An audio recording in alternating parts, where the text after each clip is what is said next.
By way of making you feel right at home, Bobby. Mr. Chairman. Come along, sir. After you. This is your place now, you know. Of course. It isn't as if you was any stranger here, Bob. Yes, but somehow this place all looks different to me. Like I never saw it before. Well, maybe I never had to. It's cold as an icebox in here. Oh, that thing hasn't worked in years. Cement holds the wet, you know, makes the air a wee bit Christmassy. Won't bother you none once you get down to work. I'm not sworn in yet. Oh, that's only for show, sir. Now, let me see if I got the list of committee men right. First, Chairman Robert Kraft, yourself. And Mr. Honiger, Treasurer, your Uncle George, Secretary, and of course Mr. Trowbridge and Mr. Bates, making 5 in all, right? Right. You can find me at any time, my dwelling straight across the boulevard, opposite the gate. Makes it nice, living so close to my work. Now, would you like to see the sights, sir? Give the roof a chance to catch the heat. Hmm. If you care to make a tour, it's a bit warmer outside. That's quite a map. Oh, yes, sir. That's a map of the entire cemetery, down to the weeest speck of dust. Here we are, and here's my shed with the row stone, and there's the gate you come in. Certainly kept it up to date. There's a new mausoleum on there already. Aye. Oh, yes, sir. This map's going to be a big help to you, Bobby. Suppose you got a customer and you want to know what ground we can show him. This is where the map comes in. One look and quick as a wink, you know who's where and what's what. It's them pins that makes it so easy. The black ones stand for the ones that is already there, and the white ones for them as has made their arrangements for the future. Now, for example, here's my place. Lovely, isn't she, Bob? There. Sun in the morning, but gets those trees to give shade in the afternoon heat. McKee, you've been on this job now 40 years, right? Aye. Well, I guess the committee's right. It's high time we retired you. Nothing to worry about. Full pension. You draw the same check every month. I'm to be paid for nothing from now on? No, you're to be paid for 40 years of devotion. And that's something. Anyone in mind to replace you? Oh, I hadn't given it much thought, sir, but, there must be plenty of young and hard-muscled toffs would give the right teeth for my shoes. It's a lovely place to work. You're outside, near Mother Air. Well, let me know if you find somebody. Oh, I will. Yes, sir, that's quite a map.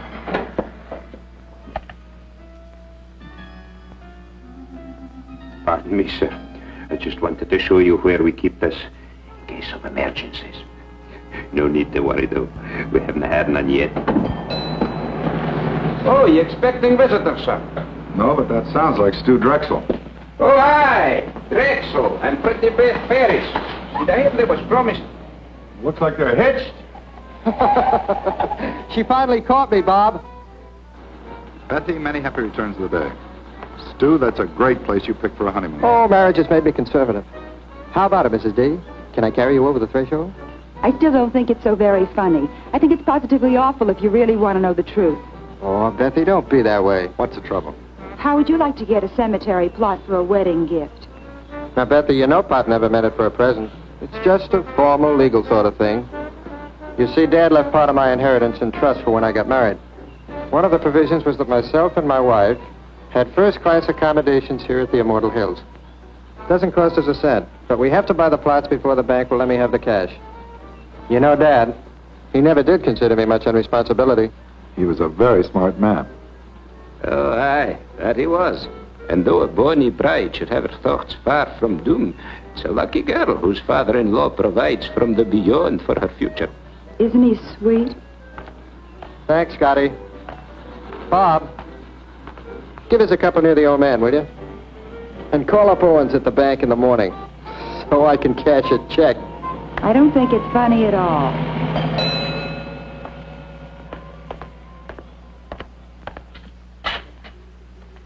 From the last administration, sir. Folks get a wee bit rocky when they come out here sometimes. Best to be prepared. Down the hatch.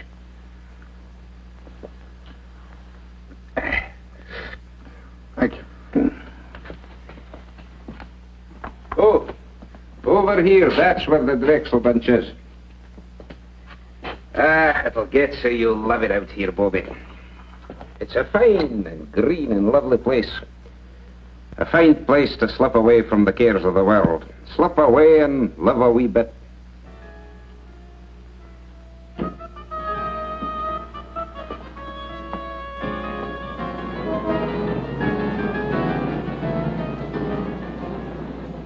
As retiring chairman of the Immortal Hills Cemetery Management Committee, George, I haven't got... it is now my very great pleasure to announce the appointment of Robert Kraft, president of Kraft's department. Now, George, don't shush me. You railroaded me into this. Now, wait a minute, Bob. It's your turn. Last year was his turn. The year before it was mine. Nobody refuses to take the chairmanship. Partners, Henry. President of Kraft's department store. Why? Nobody ever has. It's just not done, son. Well, can you give me one good reason why I should take over the management of a whole big cemetery when I'm up to my neck in my own business? As retiring Hold it. Of course I can. Tradition. Particularly for us Crafts.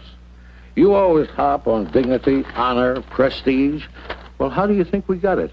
Because your great-grandfather, your grandfather, and your father served on every community project, board, and committee that was ever created.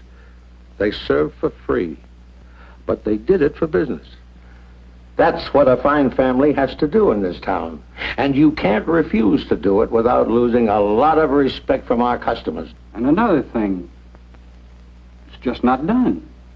Well, pass me over till next year. I'm up to my ears. Bob, do you realize you're talking about only a few hours a month at the most?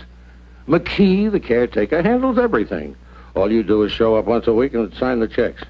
It's getting late, George. Proceed, Henry. Raise your right hand. Well, what about Bill Honegger? Raise your right hand. Do you, Robert Kraft, swear to discharge the duties and responsibilities of this office faithfully and completely to the utmost of your abilities? I do. Congratulations, Bob. Mr. Trowbridge. Thank you, Uncle George. Okay, Miss Lane, you can put through his calls now. Thank you, Mr. Watson. I'll ring him for you now. Hello. There's a guy named Watson on the phone. Says it's urgent. You know him? Of Olds and Watson? Olds and Watson, you know. Oh, the Undertaker. Swell. Hello. Well, thank you very much, Mr. Watson. I'll do the best job I can. Yes, sir. Oh, you're kidding. Well, sir, don't worry about it. I'll take care of it myself. I'll be there within an hour. Yes, sir. Thank you. Well, what about this ad? I have to wait. I'm sorry. Well, now, call McKee. You don't have to go up there every time. This is different. Somebody prominent? Stu Drexel and his wife. Stu and Betsy. No.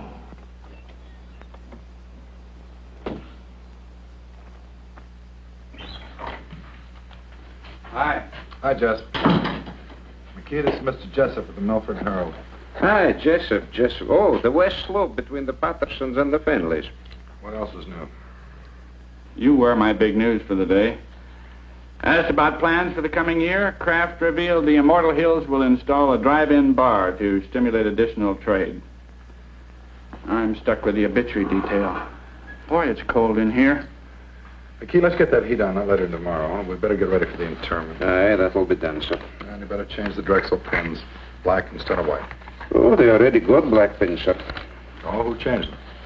Well, now, the last I remember was the very day they come out here to give you the order, and you stuck in 2 pens. Yeah, I guess that's right. I must have picked up the wrong color. Well, nothing. It's just a little weird, that's all. What?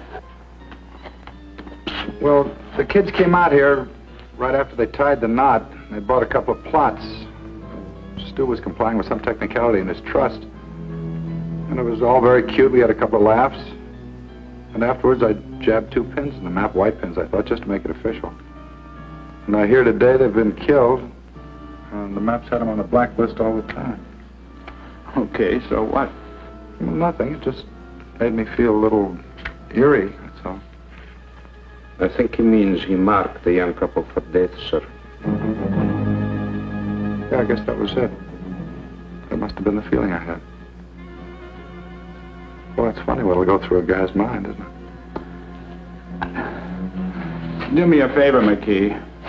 If he starts fooling around with those pins again, be sure he stays away from the west slope, between the Pattersons and the Finleys.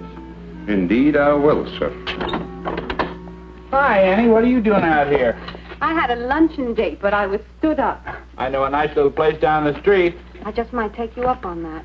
I won't hold my breath. George told me about Beth and Stuart, and I just had to see you. Made me think how lucky we are just to be alive and together. And this is Mr. McKee. This is Miss Craig, my fiancée, Andy. How do you do? Miss, would you be wanting me for anything else, Bobby? No, thanks, Andy. Bob. What's wrong? Well, nothing. I'm just a little depressed, that's all, but you'll take care of that. And I kept wishing we could keep our appointment. Oh, rendezvous, if you don't mind. Your gray flannel is showing. Actually, do you know what made me turn around and come here instead of going home? Mm-hmm. Well, I was driving along, feeling rejected. And then all of a sudden I saw you very clearly in my mind. Bob, it's just that you're too attractive. After all, president of a department store and in charge of the Immortal Hills. Irresistible. I saw you and I heard you. Lunchtime, Annie. That's what you said distinctly. Lunchtime, Annie. Well, I can do better than that, I hope. Oh, you did. You said, I want you. And I need you, and a whole lot of lovely things I'd be embarrassed to repeat. Yeah. You know, just about the time you were seeing me, I had you on my mind. That's amazing. No, I mean it. And I don't blame you for not wanting to repeat what I was thinking. We better go to lunch or get married. Or I can just as easily join Jess at that little spot down the road he spoke of. We regret the management does not permit exchanges once the merchandise has been purchased. Then I'll freshen up.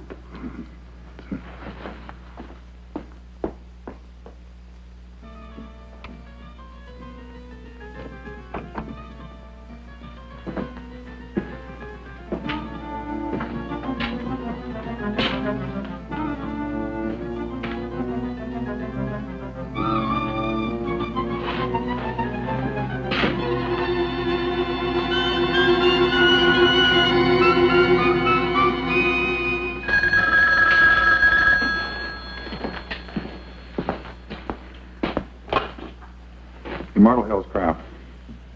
Hi, Carl. No, terrible. No, I'm sorry. The funeral's been confined to the immediate family. Yeah, all right, Carl. I'll see you later.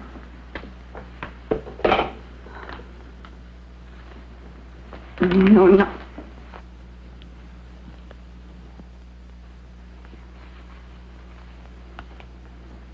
Yeah, you're right. What? You're right. We are lucky to be alive. With each other. Come on.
nor drink, nor money have I none. Well, well. Hey, Bobby! Be happy. Hey, oh. Ah, I picked the Strexel stone for glass. Fine and rich and swirly. I'm a granny fan myself. Bobby! Bobby, I've got a surprise. Found your replacement. Oh, well, no, not yet. But I'm scouting the countryside. This is far sweeter.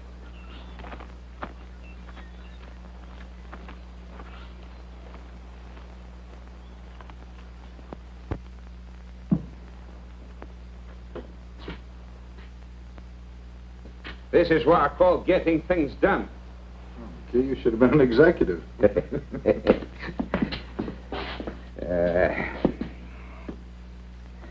Hey, best take off your coat, Bobby. You'll be getting overheated. Fairly quiet this week.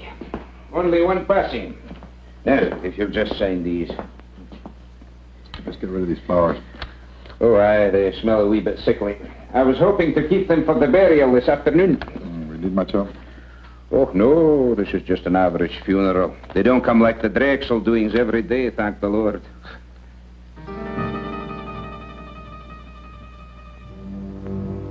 McKee, this bill for W. Asham. What's it for? Why, he's the lad for this afternoon, Bobby. Oh, no need to look so sad. Willisham was the same age lad as me. Oh, there's something I've been meaning to tell you. Mighty queer it strikes me, Bob. I went to the map just after we got the news. They changed Willisham's pin to black. It was already black.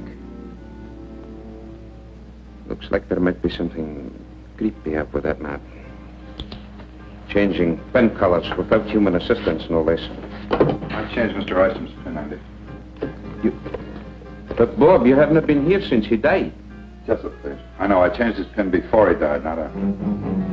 Jess, it's Bob Kraft. Can you come over here right away? No, I'm at the cemetery. That map's nothing but an old piece of paper hanging on the wall. All you do when you stick pins in it is to make holes in the paper. White pins, black pins, safety pins. It doesn't make any difference, see? Well, look, it's unfortunate that it worked out this way, but coincidences are part of everyday life. Some are funny, some are pretty odd, but this one isn't even good enough to make the back page of the shopping news. That's all it is, Bob, coincidence. Yeah. You're right, Jess. Thanks. That's okay. Sometime when I've tied on a real headbender, you can do the same for me. What's your trouble? Well, nothing, but I've been through all this before. The grass, and the quiet, and that sound. I never knew what it was. It's the sound of a name being cut into a headstone.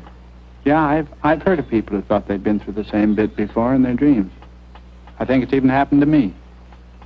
What would you say if I told you this happens to me regularly? Ever since I was a child. Sometimes as often as every other week. I'd say you were sensitive or exaggerating.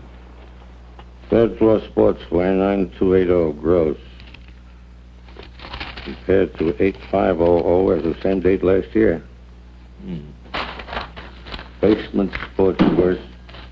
I'm going to call Bates and Honiger and Trowbridge right now and tell them I'm quitting. Don't worry, George. Nothing drastic will happen to the store. My mind's made up. You mean mixed up? I've lived in Milford all my life, and I can't remember any man who ever let that place get the better of him. Why, when I was chairman, I'll bet I stuck the wrong colored pins in that thing a dozen times. If I ran out of one color, I used the other. You've only been down there a couple of times. George, I put black pins in the map for the Drexel couple the day they were killed. Now, I didn't think anything of it at the time. And then I took a white pin out of the map quite at random, and I put a black pin in its place, and today I find out the old man it belonged to died during the week.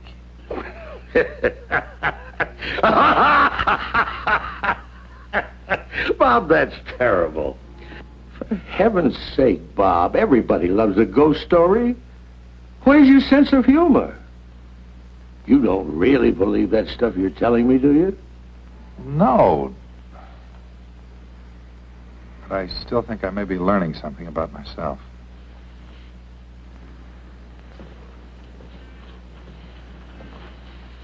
Where are you going? Oh, I think I'll just take a run out to the cemetery. What for? Sounds like it might be fun. After all, I've been trying to find some way to wipe out our competition for years. Good night, George.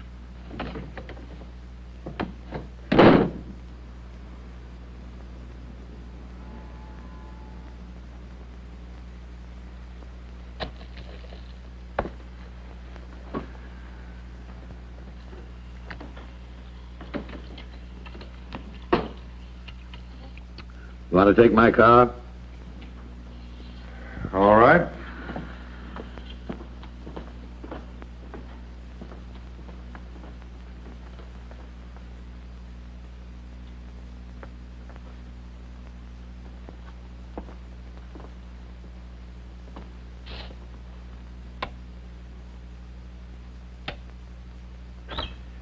Won't be but a moment, sir.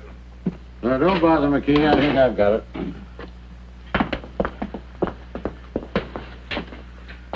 Oh, that'll be all, McKee. Is everything all right, Bobby? We'll see you later, Andy. Well, the place hasn't changed a bit since I was chairman. A few more pins in the map.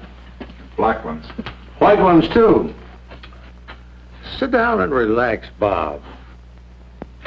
I think I can get this whole thing cleared up for you. What are you going to do?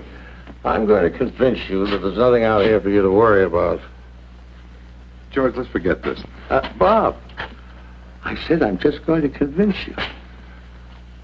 Well, George, suppose you took Henry Trowbridge's white pin out and put a black one in its place, and tomorrow morning he turned up dead. It's not a chance. Well, I know not a chance, but suppose by some weird coincidence it happened. Now, it's happened to me 3 times already. I deal strictly in facts, son. I don't go for this coincidence spunk. But if Henry Trowbridge even looks a little peaky tomorrow, you can resign and I'll back you up. Now, Henry Trowbridge, let me see if I remember. I just mentioned Henry as an example. Now, you're not going to use him. Why, Henry's as good a choice as anybody, considering he directly preceded you as committee chairman. Wait a minute, George.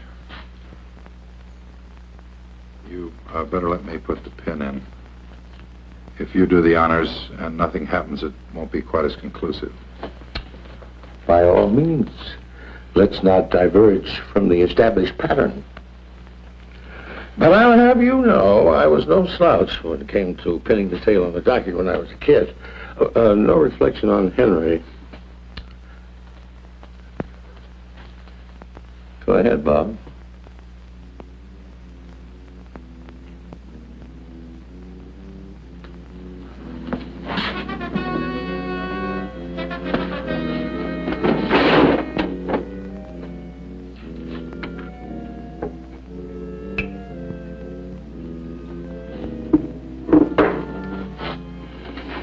You better call Henry and tell him what we did. He'd only think we were kidding. No, he'd believe you.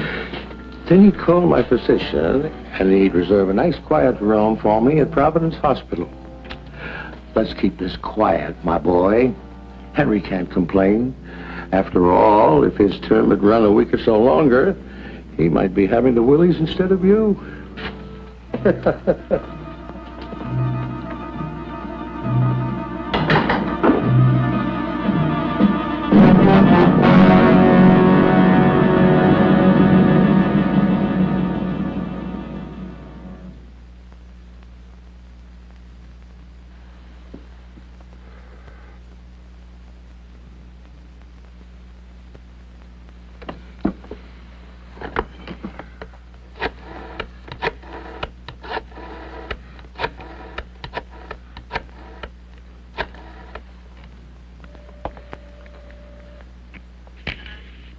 Hello, Miss Trowbridge. This is Bob Kraft. What are you doing up so late?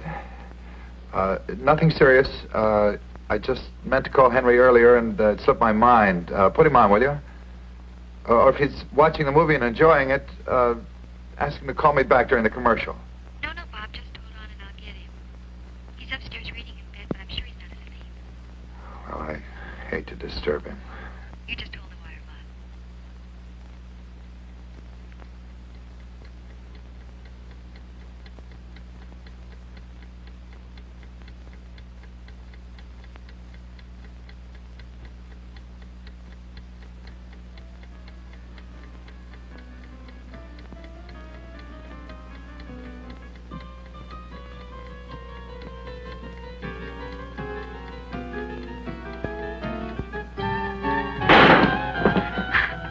Hello, Henry?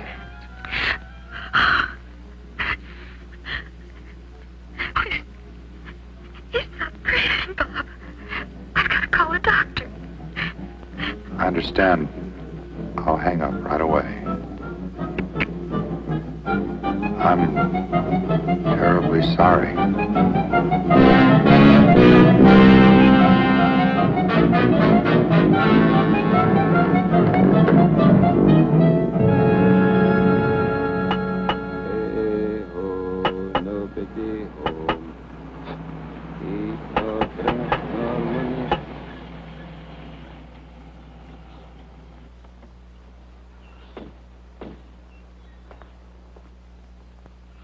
Wait here. This won't take long.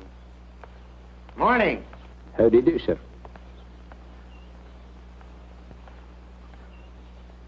Well, I don't understand it. Jess said he'd be here in 20 minutes. Lieutenant Claiborne? So that's it, huh? Sure big enough. There are the black pins, eh? We're particularly concerned with these four. Isham, and the Drexel couple, and now Trowbridge. Let me get this straight, Mr. Kraft. You say that every time you stick a black pin in the map, people turn up dead? That's right. Well, go ahead, Lieutenant. You think I'm a crackpot, and I hope you're right. I just want to prove it beyond a reasonable doubt.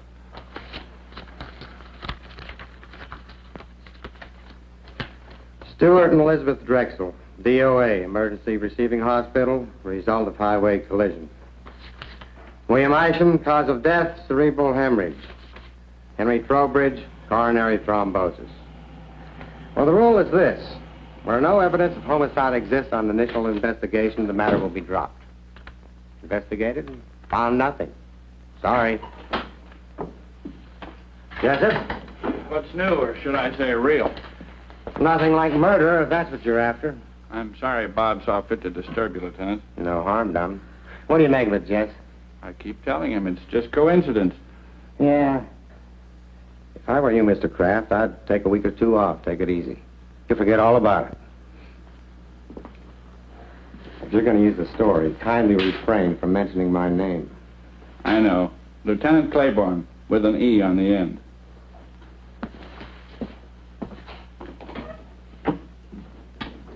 Boy, I think 4 deaths could appear so flimsy to a policeman. You never should have called the police.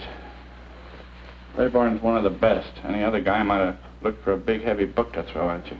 Yeah, maybe you're right. On the other hand, maybe that thing's dangerous. Really dangerous. Or maybe the element of danger is in a man. In me. Bob. Is there something different about me, Jess? I'm really beginning to wonder. Hey, buddy. If there is anything to this map, don't go blaming it on nameless forces. Maybe somebody's trying to scare you. Could be you got an enemy or two.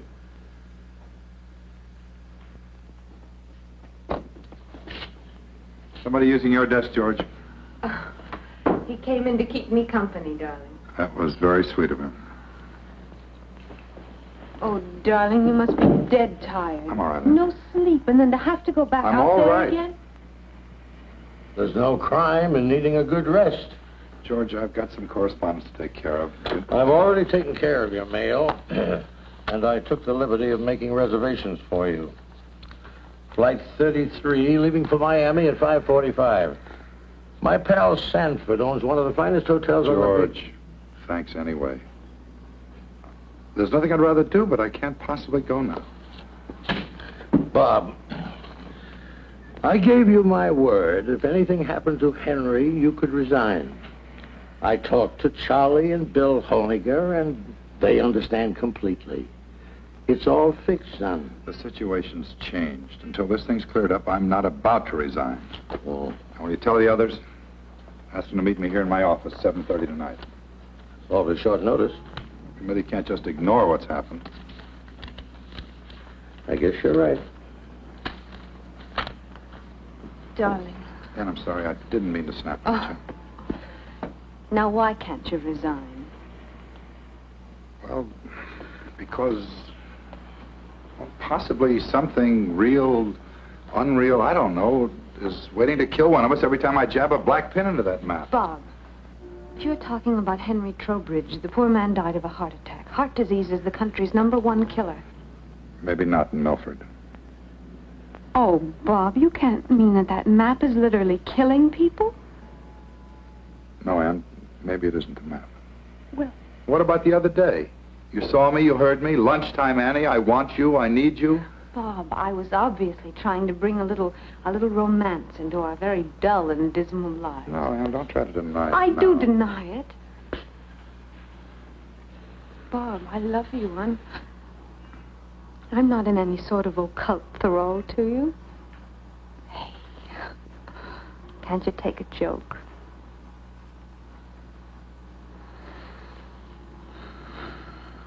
All right, then I was lying to you.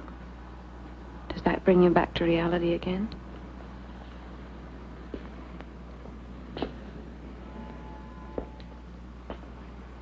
Bob, I think we better take advantage of those plane tickets. George's Mr. Sanford's could be best man. The offer's awfully attractive. I love you so much. And if you're going to cry, do it someplace else.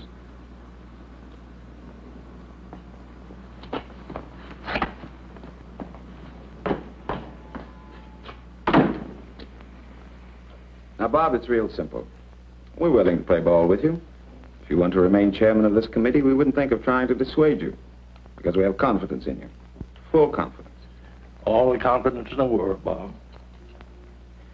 Now, all we want before we break this up is a promise from you, Mr. Chairman, that before you turn in tonight, you'll go out to the cemetery. Now, let me finish. You'll go out there and change my white pin to black, and Charlie's and George's. Just as simple as that. And then go home and go right to bed. No, sir. You're not the committee, Bob. You're only our chairman, with the duty to carry out the will of the majority. We feel that you should do as Bill said, because it'll put an end to this business once and for all. Otherwise, we'll do the resigning right here and now. Well, let me sleep on it. Let's all sleep on it. I don't think you people realize what might be involved here. Motion defeated. Tonight. Well, your devotion to the principle of majority rule moves me deeply. Okay. And good night.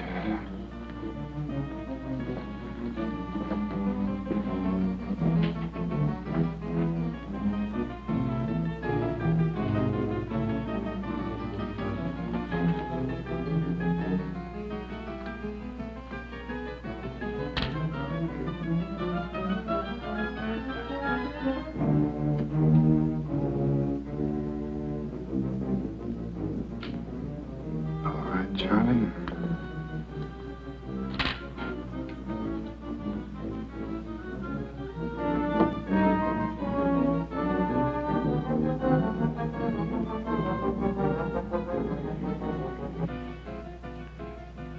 Here goes nothing, Uncle George.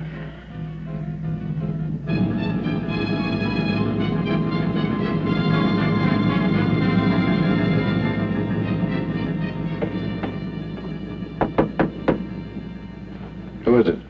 It's me, Bobby. Open up.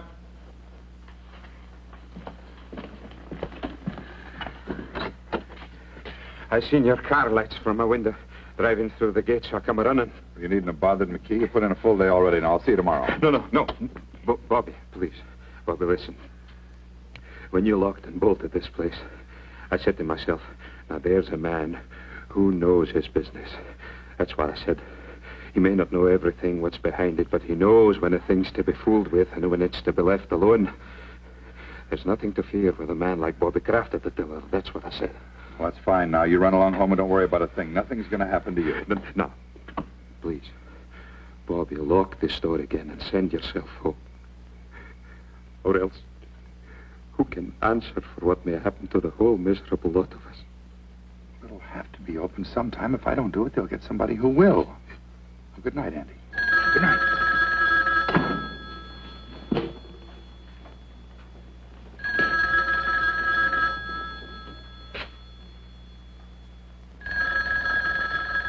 Andy, go home.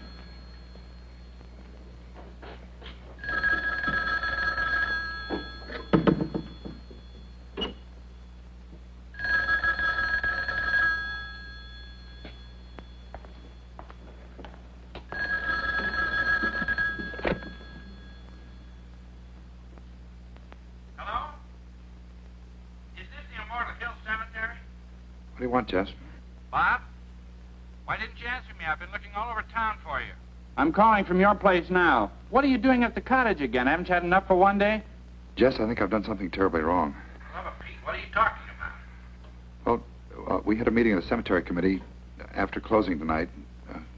Bill Honegger, Charlie Bates, and George, everybody. And they voted to make me come out here to the cemetery and stick black pins in the map for each of them. Just like it was some kid's nightmare.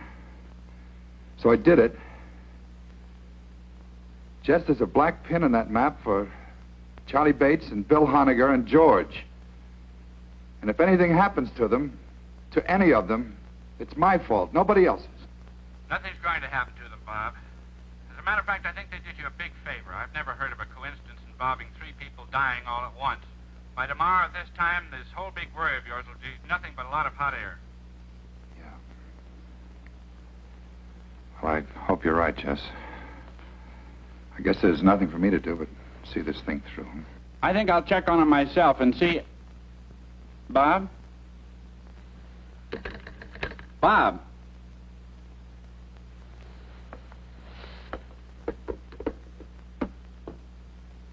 Honegger, Bates, and George.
Lieutenant Claiborne, please.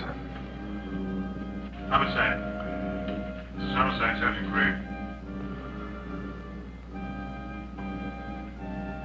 Lieutenant Claiborne, please. Not here. Can I take a message? Sergeant, this is Bob Kraft, Kraft's department store. Oh,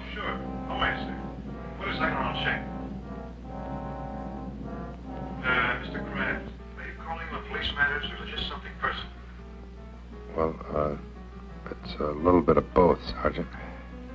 Try with Adams 1311. Thank you.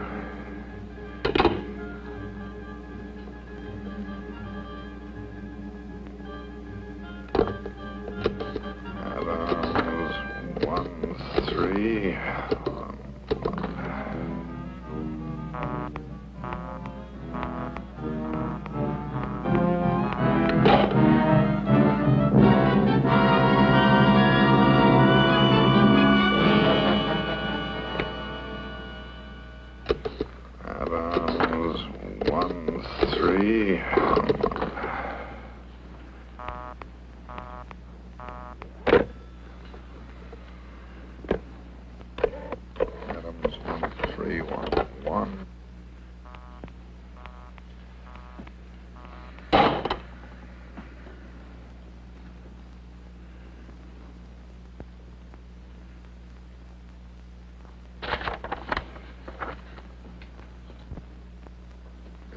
Honegger, Adams 1311. Adams 1.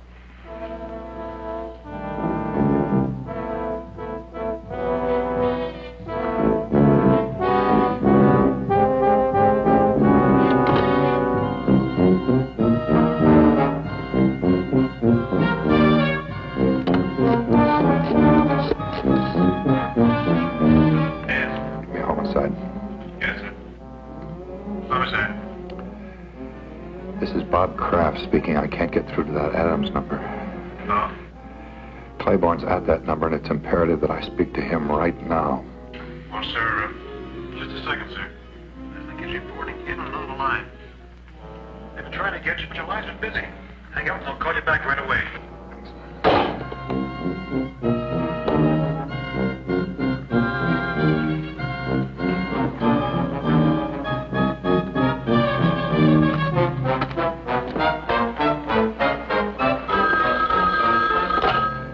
Something happened to Bill Honegger. Hello. Yes, Bob.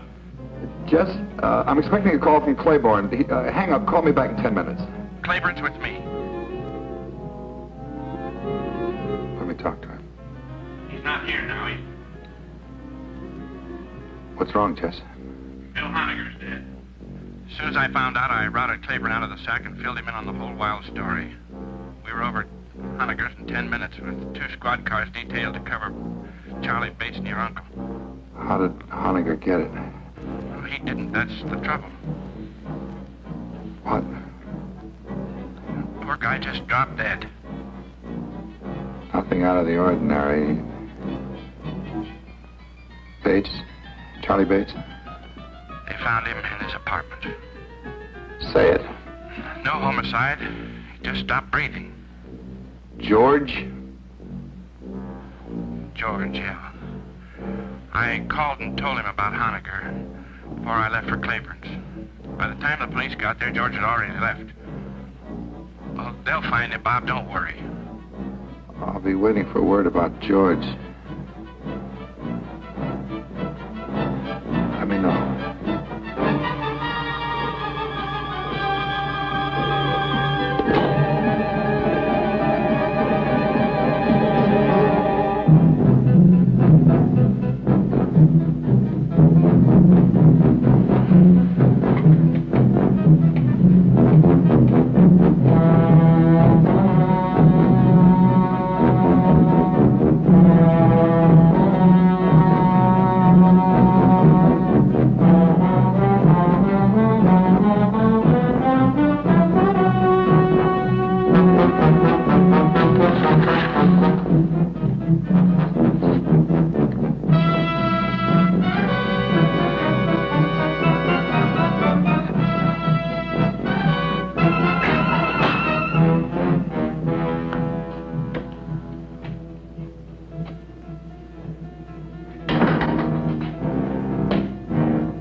You followed our wishes to the letter.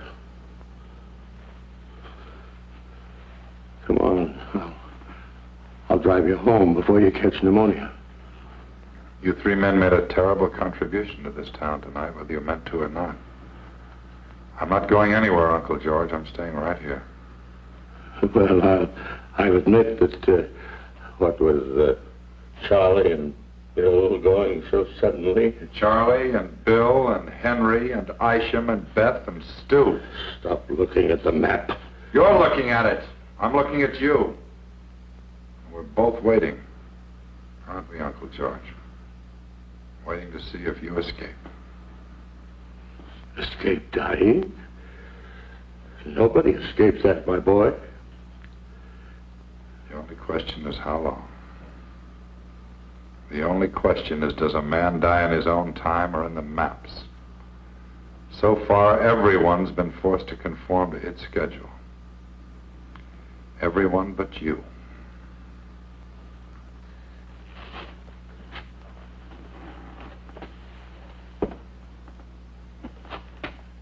That puts me back on schedule. My own schedule. If it makes you feel any better.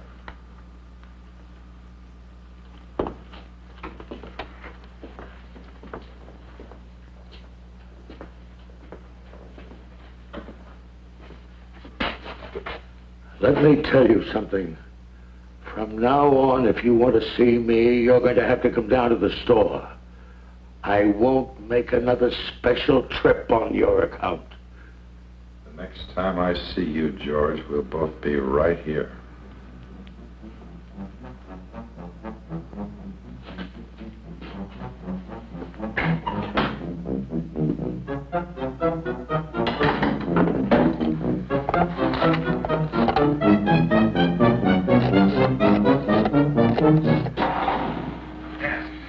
Homicide. Homicide. This is Robert Kraft out at Immortal Hills. Claiborne speaking. Lieutenant, my uncle just left here. I think under the circumstances, the least you can do is put a man on to watch over him, no matter how ridiculous the situation seems to you. Thanks a lot, Mr. Kraft. We'll take care of it right away. He's wearing an overcoat over his robe and pajamas. We put a description of the wire quite some time ago. And you do think there's danger? Sergeant, Kraft, George F. driving east on Bunker Hill. Road from destination Manor Apartments, Big We'll have your uncle safe and sound in 10 minutes, Mr. Kraft. You'll hear from me.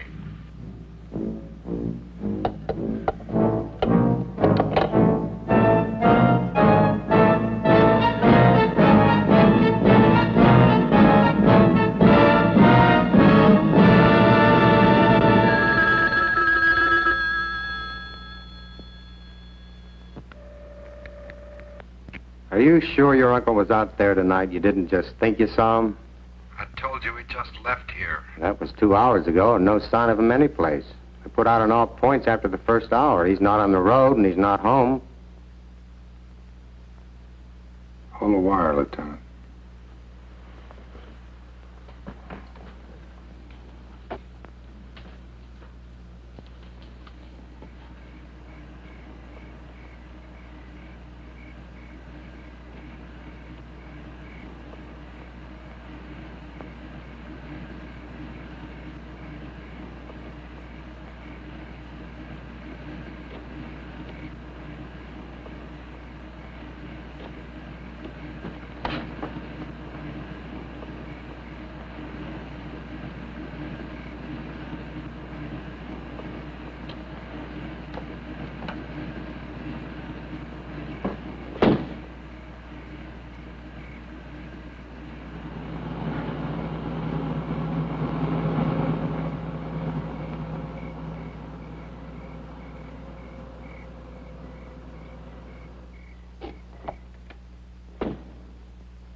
You better come out, Lieutenant. He's still here.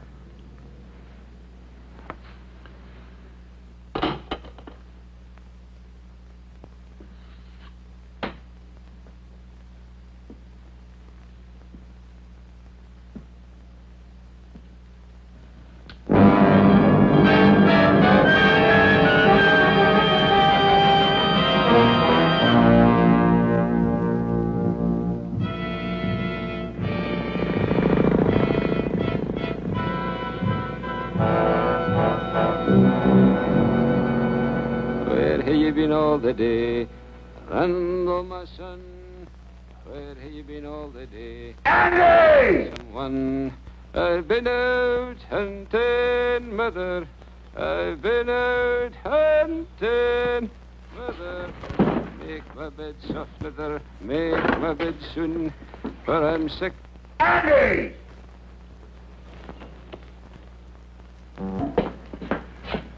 McKee, I'm going to burn that stuff in the greenhouse if this heater doesn't work by tonight. Bobby, it took a whole lifetime of collecting for me to get the whole caboodle here. And see here, you haven't even touched your foot. Man, you've got to eat if you want to keep above the ground.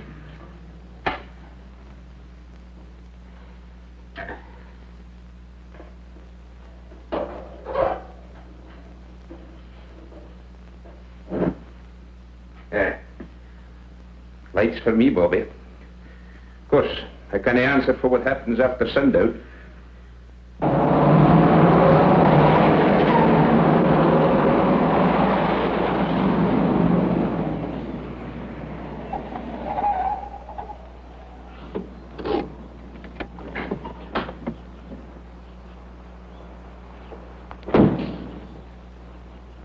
Better wait in the car.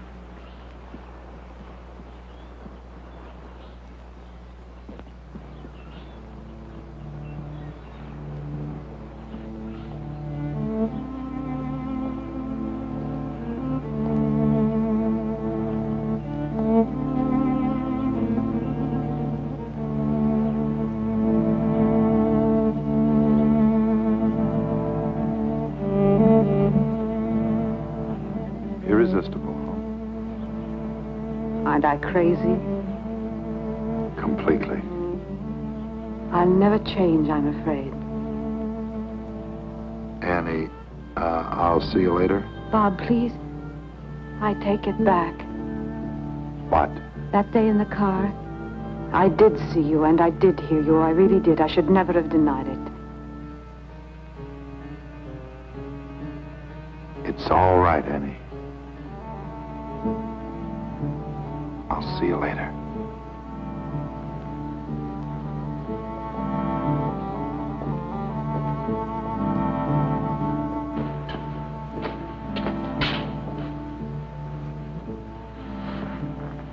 You have a party named Jacob Mittel someplace in the map? M-I-T-T-E-L. William Porter? Sure. You know him? Yeah. We contact the French designers through Mittel. Matter of fact, he's in Paris now. Better strike him out. Jay? Go ahead.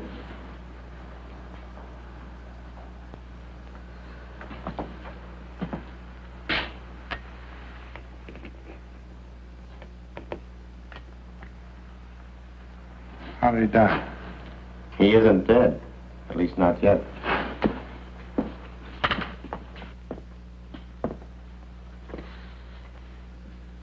I know what you're thinking, Mr. Kraft. You're thinking that we tricked you into killing Jacob Mittel. Well, you're 100% right, so try to relax, huh? This one's on the police. You see, Jacob Mittel's in the prime of life. No previous major illnesses, no record life expectancy, exceptionally good. And he's in Paris with all that ocean water to protect him from this mess. Up until now, all the deaths have been confined to the local area. If it strikes somebody on another continent, then we've really found something. I knew I should have gotten rid of those pins 4 days ago. Even the map, the whole thing, out.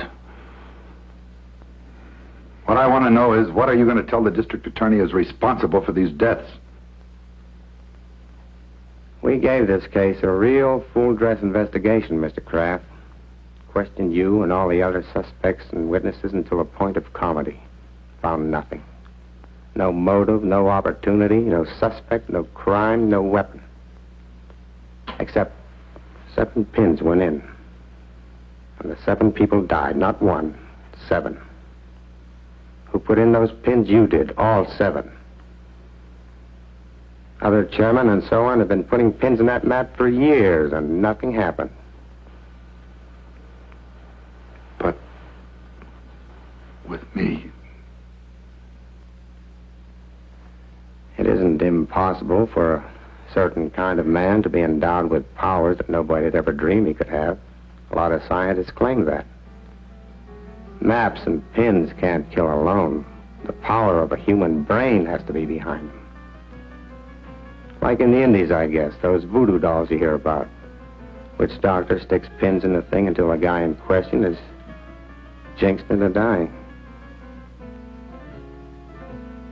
Of course, I know he didn't mean to kill anybody.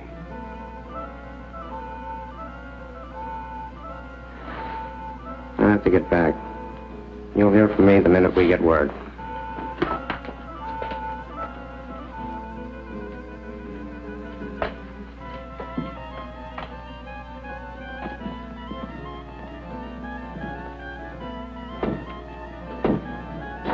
I think I'd best be running along, too. Bob. I think so.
Something in me killed them. Something in me.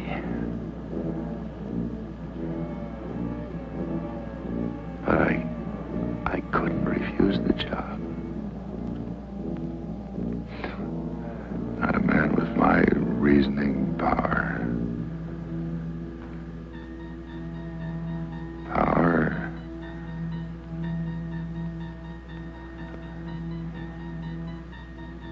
If I have the power of death using the black pens, then I must have the power of life using the white ones.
This is the cemetery, that's right.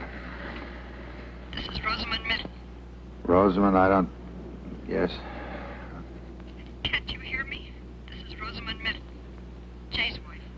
Rosamund, yes. Just received a cable, Bob. Can't you hear me? You just received a cable from Paris, France. That's right. I'll read it again. Regret. Jacob W. Middle died in Hotel Royale. Body awaits disposition. Signed American Embassy, Paris, France. That's right.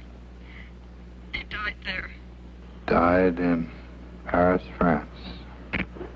Died. Jacob W. Middle. Impossible.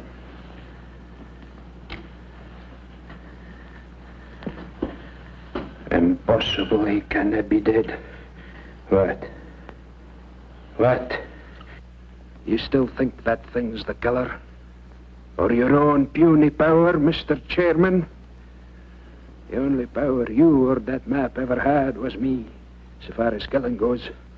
You marked them for death, Mr. Chairman, but who did the deed? Andrew McKee. Oh, Andy. Why? You and your high and mighty committee, turning out a man with 40 years of service on the grounds. 40 years. I told you, Andy, a full pension. It isn't cash what keeps a man going, lad. What keeps his feet on the ground and keeps him on the job till the Lord makes him quit. The Lord, but nobody else.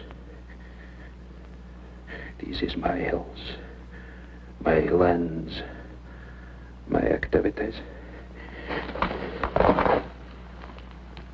Aye, we come a long, dark road to put this gun to your head, Bob.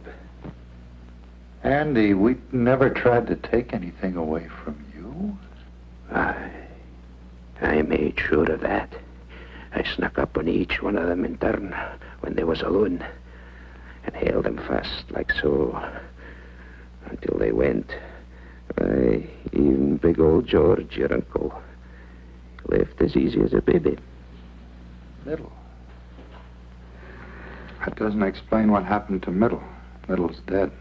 Will you stop that confounded talk, man? That map's not but a doodad. You fool.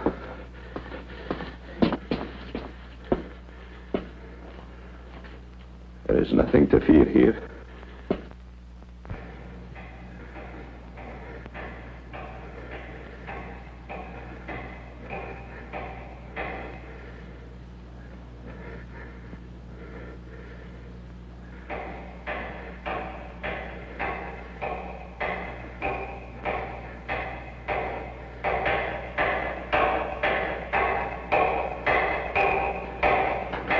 That map.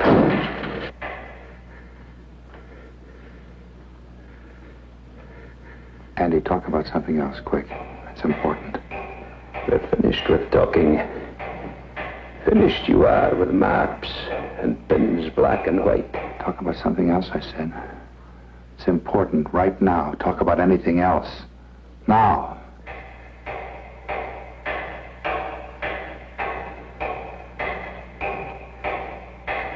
Why? Because I caused you to kill those people. Andy, you better get this straight right now. You heard that lieutenant. It's possible for some people to have things inside them that make other things happen. Nothing is impossible for a man like that if he thinks about it hard enough. I know you, Andy, you're no killer. I made you do it. You talked me into killing them?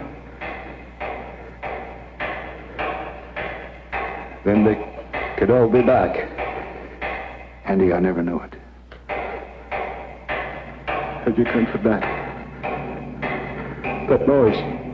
Can't you hear it?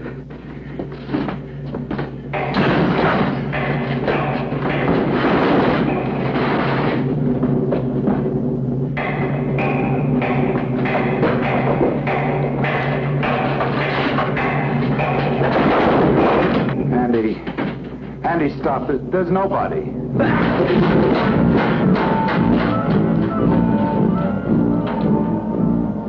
They could all be back. They could all be back. Stop.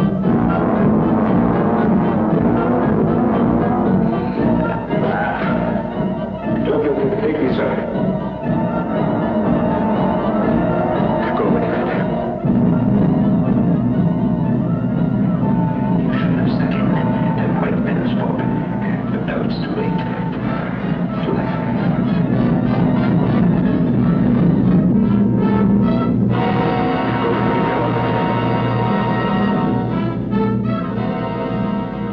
A little fight. You get me on the fight. Not the Andrexel couple. Go away. Go away and leave me alone. Go away. Go. Save me, Bobby.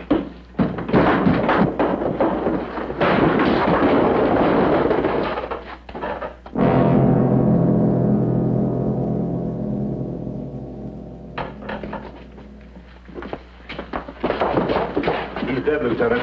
All right, forget the normal procedure. Get him out of here.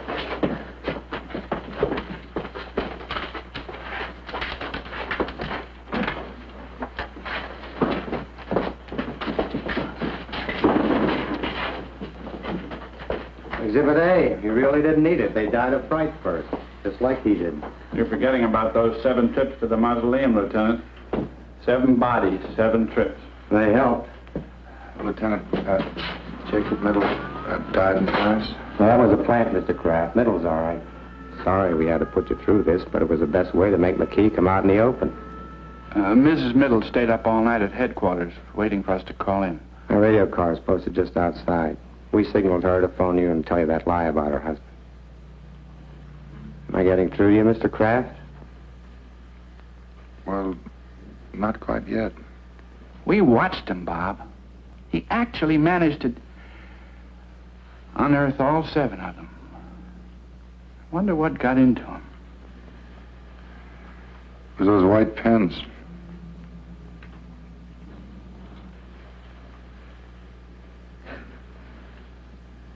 It was.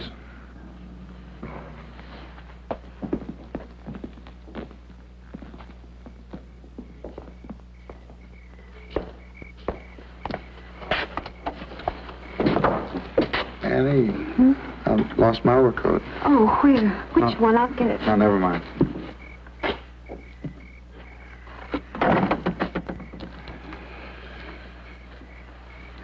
I think I can find it myself.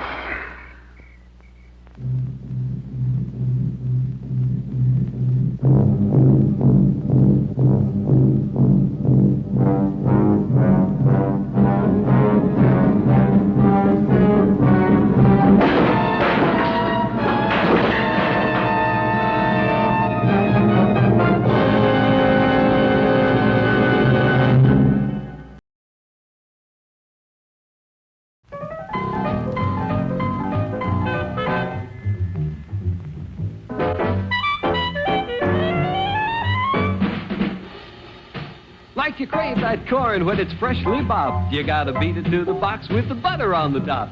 Get with it, man. Start strolling down to the sweets that set you rolling, the best in town. Our candy's real gone, if I'm understood. To all you squares, that means the confection is positively delicious. Cork that stuff. Give me 5. Let me send you into this nutty jive.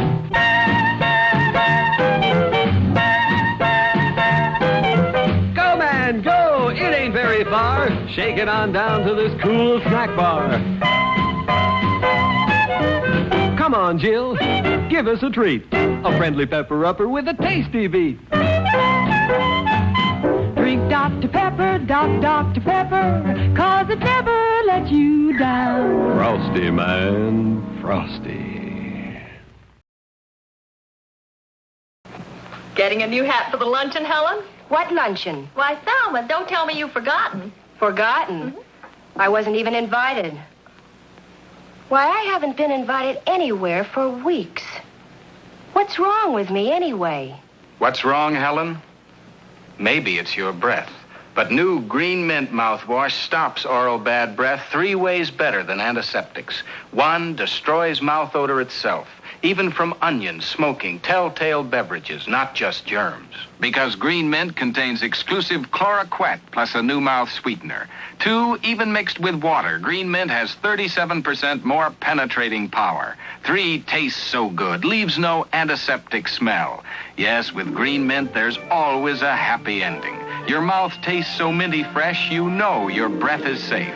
Used professionally by over 10,000 dentists, green mint stops oral bad breath 3 ways better.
How much longer?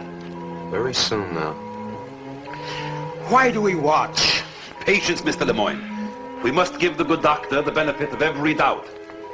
And you must admit that we have done that up to now. Yes, Mr. Rocca. I must admit that. Let me see now. This is 9 times $500 million, and this will make 10. It's still in its orbit, Mr. Arcot. For the moment. Miss Carrington, what is your opinion? I correlate observed data, Mr. Arcot. I make no predictions. Well, I make a prediction.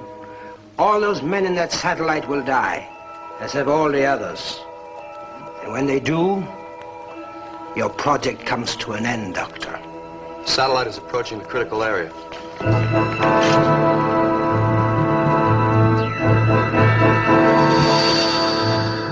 There it is, the barrier. It's forming again. Get through it. Get through it.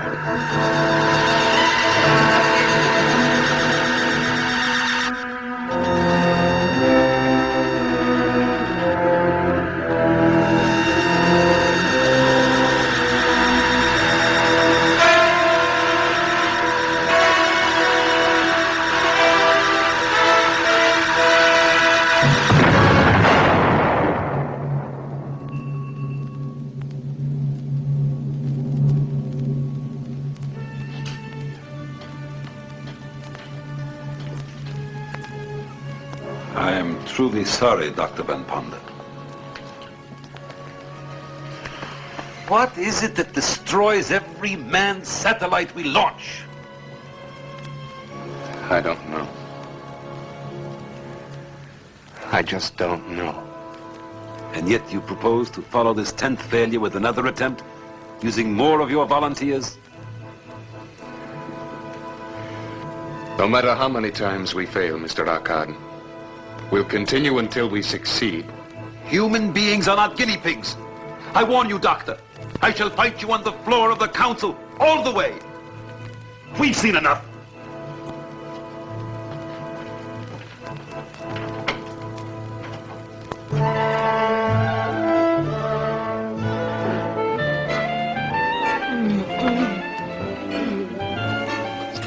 Are you still cold, baby? Yeah, but I'm getting warmer every second. Ring-a-ding-ding-ding.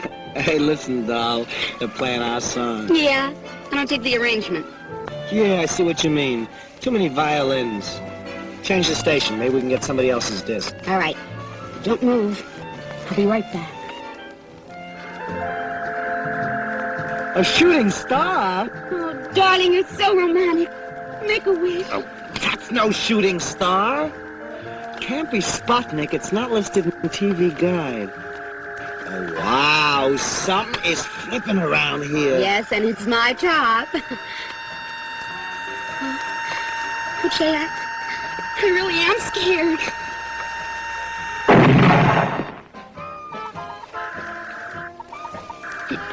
Did you hear something? Yeah, my elastic just snapped. No, besides that, idiot. Go see what it is. Well, go ahead. Well, you're not scared, are you?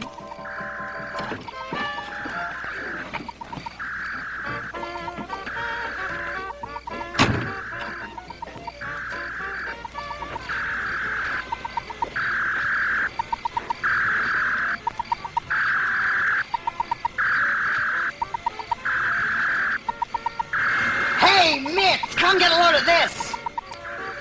All right. But I hope you know what you're doing. You know, you flunked chemistry twice.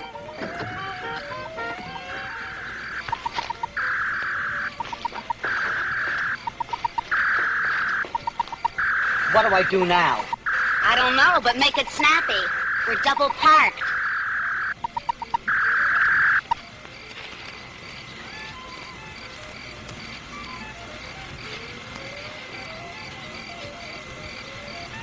Well, don't just stand there. Who's the three-letter man around here?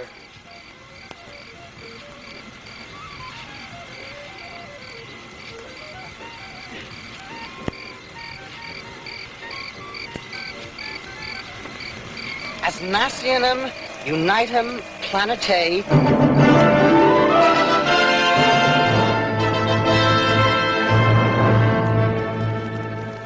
To the United Nations of the third planet of minor luminary Sol, called by the inhabitants thereof the Earth. Attention! We, the masters of the spiral nebula Ghana, have been observing your actions. Understand, Earthlings, that we look with disfavor upon your persistent efforts to depart from your own planet and infest other areas of the universe. We have therefore set up quarantine measures to ensure that this contamination shall not be allowed to spread. We shall frustrate your every attempt in the future as we have those in the past. Knowing that Earthlings are equipped with rudimentary reflex-type intelligence, we are taking this means of conveying our command that all such efforts to expand and depart from the infected planet Earth shall from this moment be stopped. Mr. President. Mr. President. Mr. President. Mr. President. The chair recognizes the honorable member from the United States. Mr. President, honorable delegates to the General Assembly, I speak for all men everywhere when I say that this alien intelligence is wrong. That man cannot be dismissed as a disease or as a growth that infects our planet. Our hopes, our aspirations lead us to the stars. And no other race has the right to judge us or to deny us that journey. What do you make of the space message, Dr. Von Ponder? You think it's a hoax? Gentlemen, ladies, please. Now, I'd be a little less than frank with you if I didn't admit that whatever I might say is only an opinion. Well, Doctor, why was this message in Latin? Does it mean an end to Project Sigma? The fact that the message was in Latin causes me to believe it's a hoax. There are those who would like to see our rocket program abandoned. However, as for Project Sigma, it most assuredly will proceed. Then you'll ask for new volunteers. You think you'll get a crew? Well, there's an old saying. If you just want something, send someone for it. But if you really want it, go yourself. Then you go up yourself? Lockhart calls it a suicide mission. I won't ask anyone to take a risk I wouldn't take myself. I mean to captain my own ship. Captain your own ship? Isn't this very dangerous, sir? And now, gentlemen and ladies, if you'll excuse me, I have an appointment with some components.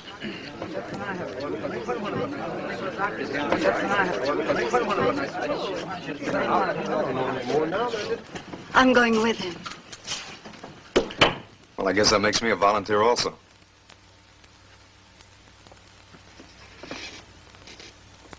You really started something this time, Doctor.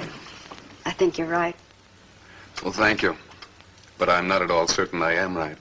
But if this thing is a hoax and you can prove it. I didn't say I could prove it, Dave. I said there was evidence. Unfortunately, there's just as much evidence the other way. Like what? Well, ever since the capsule landed, we've been working on it. The metal container itself defies analysis. It's harder than anything we've yet been able to devise. And it has a fantastic thermal resistance. Well, I didn't know that. I haven't seen all the reports yet. Oh, yes. And consider the method of communication. Now, this is something. Telepathically geared to the human mind. One merely thinks the word message, and it appears. Stop thinking, and it goes blank again. Curious about the Latin. Well, why not Latin? Once it was understood throughout the civilized world. Perhaps they think it still is. Well, the whole thing is still a little hard to swallow. Dave, not so many years back, space travel itself was a little hard to swallow.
Calculated the figures for the Doppler effect at the speeds we'll be traveling.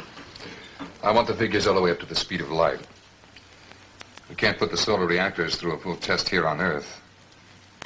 But if they reach optimum efficiency in space, we'll be the first to achieve photon propulsion. But, Van, that would mean... Dr. Van Ponder's office. Mr. Hotchkiss. He sounds worried. Yes, Hodge. It's Arcad and his crowd, Van. They're reviving the whole suicide issue in the council. They're beginning to play it pretty rough. You better get down here in a hurry. I'll get there as fast as I can. I have to be at the United Nations. Extend this series and I'll check it tomorrow.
So, Mr. President, even at this late hour, and after millions have been poured down the drain in this insane project, it is not too late to reconsider.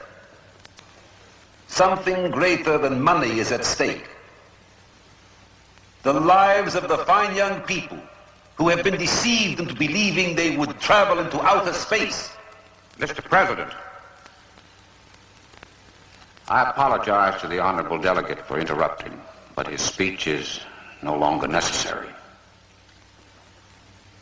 Dr. Van Ponder, without whom Project Sigma cannot proceed. Dr. Van Ponder was killed in an automobile accident while on his way to this forum.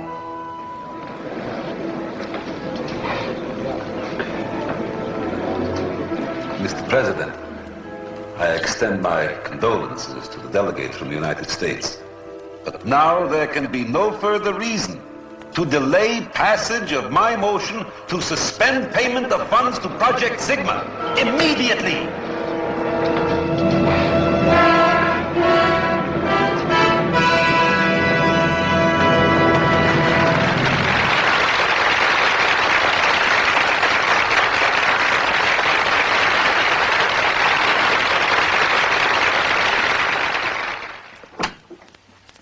I hope I never live through another moment like that again, Van.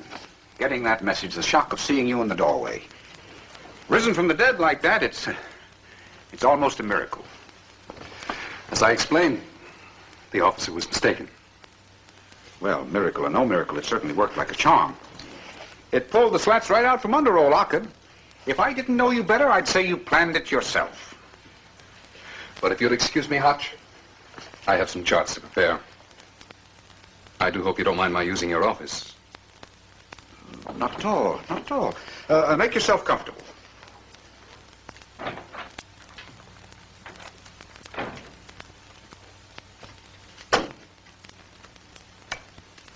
Would be a very serious matter at home and abroad.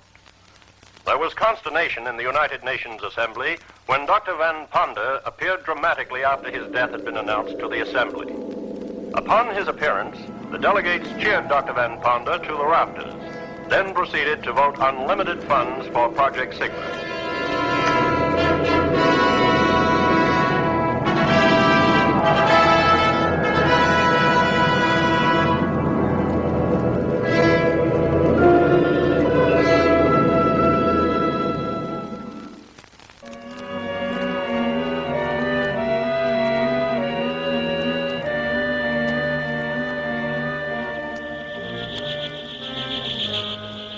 They proceed with their plans. Our warning did not deter them. I propose a stronger warning.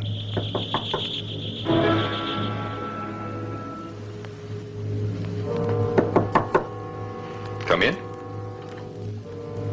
Excuse me, Van. I thought I heard you talking to somebody. No, Dad. Quite alone.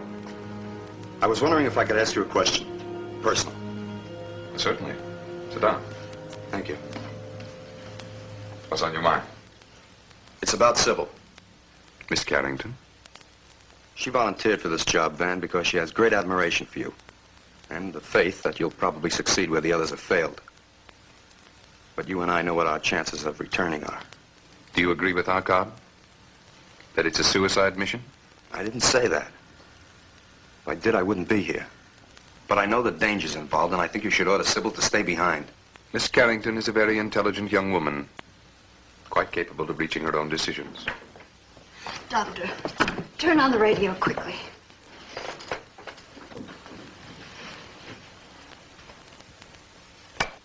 Fires, floods, earthquakes, and volcanic eruptions in unheard of numbers bursting out all over the world.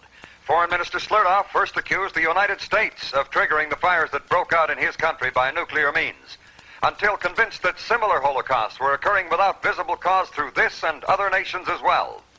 There have been suggestions that these disasters are a follow-up of the warning purporting to come from outer space, from hostile beings on a distant nebula who demanded that humans desist from attempts at space travel.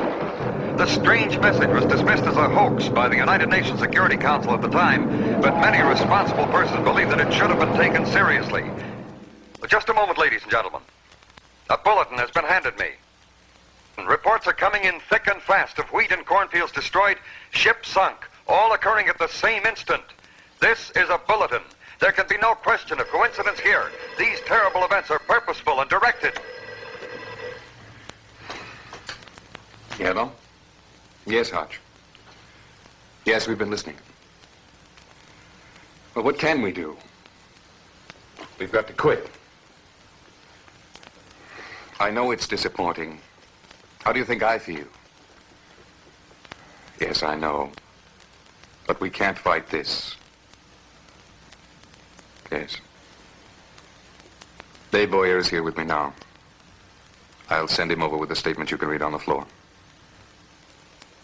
Goodbye.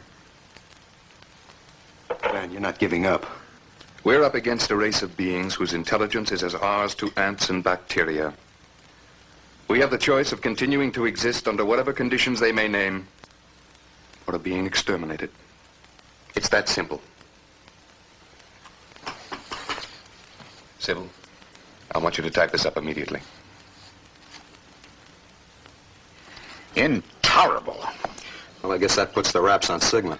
And to think that Van should have to plunge the knife. Now, let Stevens give the report. I haven't got the heart for it. I'm sick.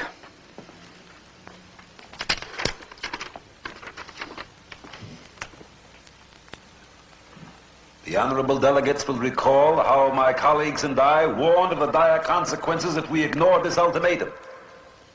We are obviously in the grip of a force stronger than we can oppose. I notice that the delegate from the United States has chosen not to be present. Well, Mr. United States delegate, don't you agree that we must immediately give up this insane project as a matter of pure, naked survival? The delegate from the United States sends us apologies for his unfortunate absence from this important meeting. But he sent me here with a message that expresses not only his views, but the views of Dr. Van Ponda, head of Project Sigma. The delegate has spoken of naked survival. Gentlemen, you do not survive by abject surrender. Nations and worlds must fight for survival. If we give in now, let down our defenses, give this alien planet full control over our actions and our lives for mere survival, won't they decide to take even that away from us? Now, the gentlemen here ask themselves why these aliens are so concerned that we do not penetrate the Sigma barrier. Isn't it peculiar that this action alone excites them to retaliation? They consider us a danger to them if we break out of quarantine, as they so tactfully put it. They haven't even bothered to find out whether our motives are peaceful or not. They don't know that we would collaborate and share knowledge, greet them as equal partners in the universe. But we can't show them this by surrendering. No, it is precisely because they do not wish us to travel the skies that we must do so. Gentlemen, we must proceed with Project Sigma at all costs.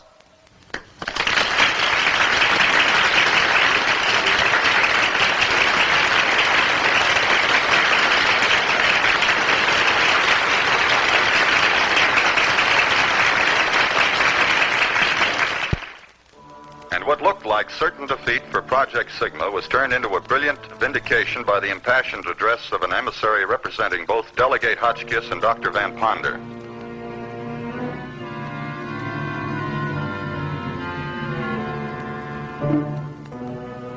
Radiation density at 1,500 miles, 10 to the minus 27. 2,000 miles, 10 to the minus 30. 2,500 miles. Doctor, how did you get here? Yeah, we've been sweating it out here for the past 3 hours. Well, that's funny, because I could have sworn I just saw you over the proving ground. I guess the pace is getting too much for you, Johnny. The eyes go first. Van here will probably be next. He's been working like twins. Triplets is more like it. Oh, I just came to tell Dave that the new solenoids have arrived. We're testing them now. Okay, Johnny, I'll check them later. You know, Van, I would have sworn you'd take my head off for that stunt I pulled at the Security Council. On the contrary, Dave, I should thank you. I don't know what got into me to give way as I did. I mean, you're dead for saving Project Sigma. Do you still have that growth on your arm? You know, you ought to take care of that, Van. Those things can be dangerous. Dr. Van Ponder, you are wanted in reactor construction area. Urgent. I better get over there. Dave, I'd like you to... What's the matter? Nothing, Van. Well, you can handle the rest of these reports, can't you? Sure. I'll see you later.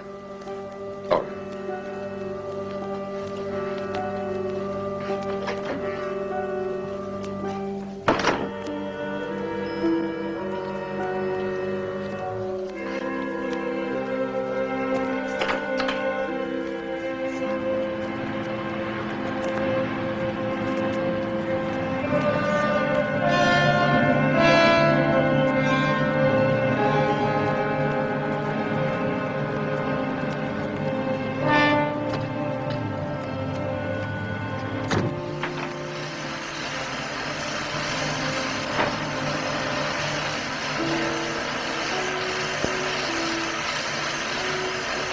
You wanted to see me, John?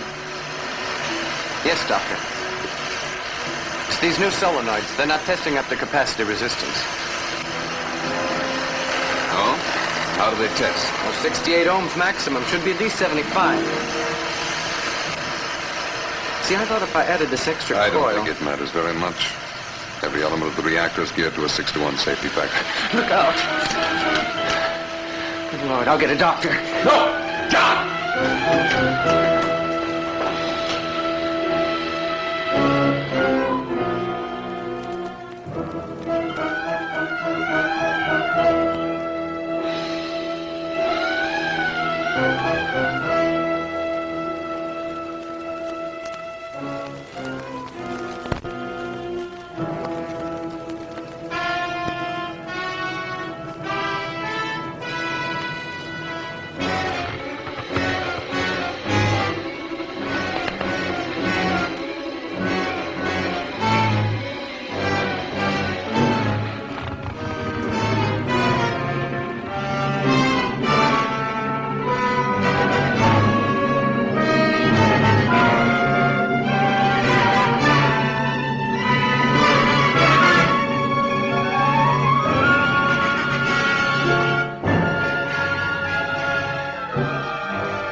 Dr. Lazar.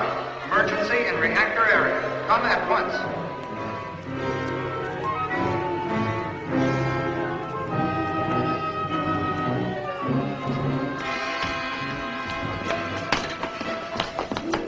Let me look at that hand, Van. What kind of a joke is this? Would you mind explaining what this is all about? Well, sure. John came rushing in, said you'd burned your hand. Burned it off, he said. With the torch, I saw it. Quite obviously, he's mistaken. Yes, I should think he is. We were examining these solenoids. Suddenly he screamed and ran from the room. I see. Well, he's been under a lot of pressure. I'm surprised there hasn't been more of this sort of thing as we approach blastoff. What are you talking about? Buck fever, my boy. I'm afraid you're grounded. But you can't negate what I saw. Come on now. I'm sure Dr. Van Ponder... But I saw it with my own eyes in the flame of that torch. And he didn't even feel it. John! There's something about you. You're not human. John, stop it! All right, I'll go. But I know what I saw. Perhaps you see too much, John. Come on, John.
Hello?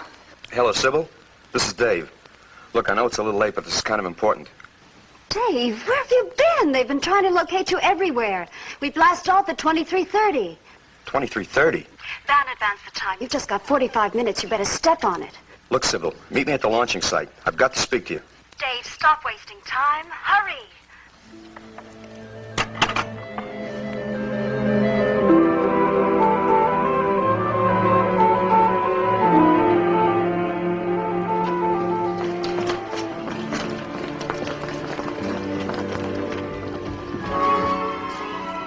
Rocket 1, final crew call.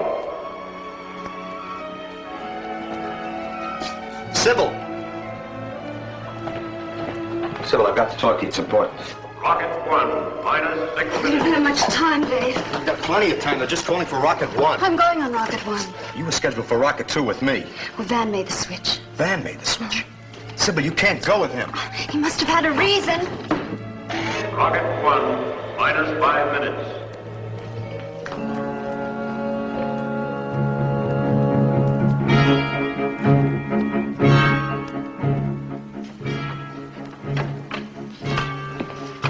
Corrections on the calculation. Okay.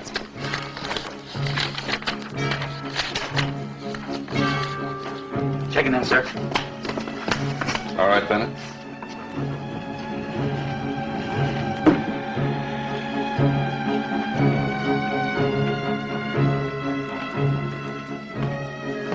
Ready, Van? I thought you grounded him. Oh, no, he's perfectly okay. I checked him out thoroughly. Even gave up your hallucination, didn't you, John? Yes, sir. I'm sorry I caused trouble, sir. You see, just as good as new. And astronautical engineers don't grow on trees, do they? No. No, they don't. But I'll see you on board. Yes, sir. See you, man.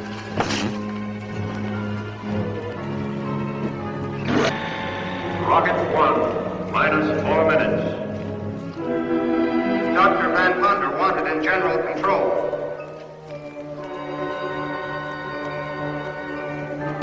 Dr. Van Ponder, you're wanted on board Rocket 1 immediately.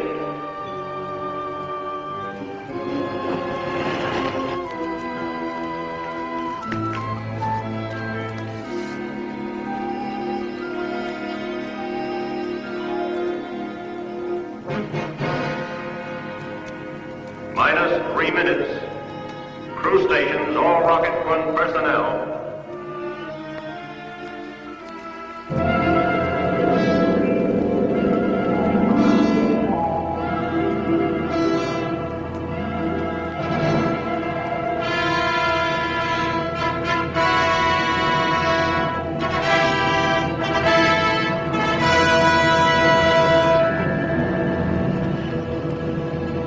Minus 2 minutes.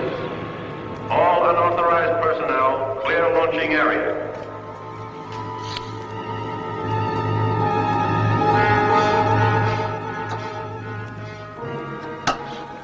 We're about to blast off.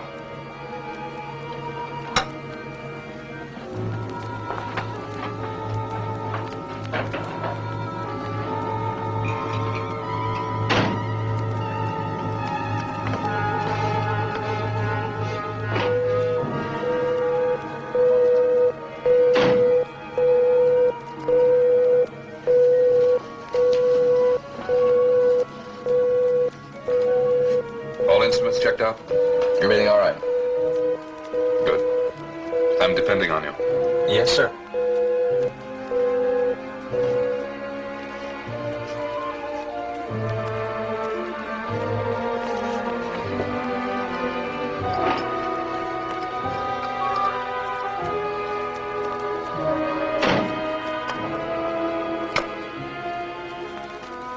Have a good trip, John. Yes, sir.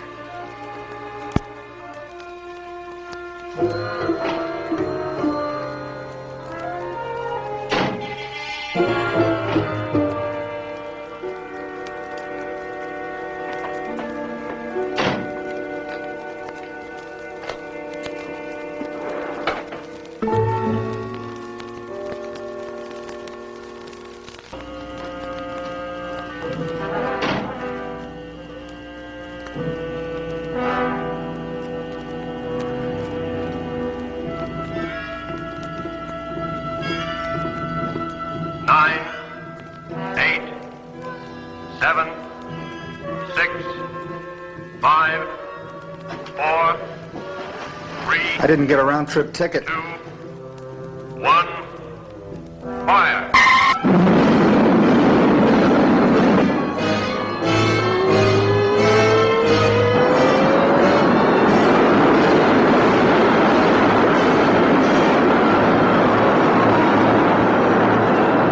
Rocket 2, minus 10 minutes.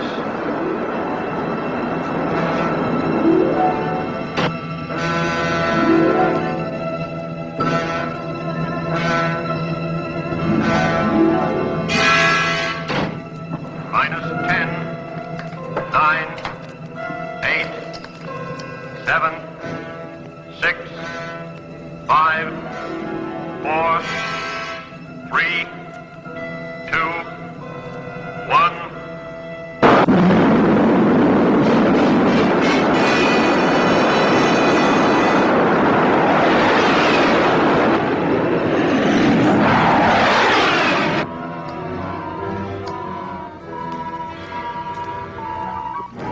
Rocket 1, second stage. Fire.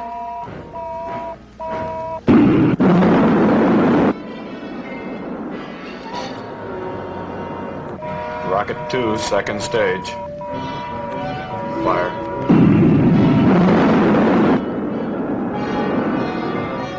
Rocket 3, second stage. Fire. Rocket 1, third stage. Fire.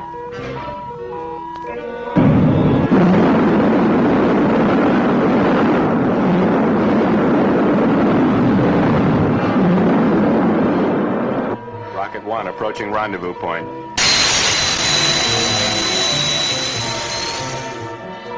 Rocket 2 converging. Rocket 3 converging. Fire.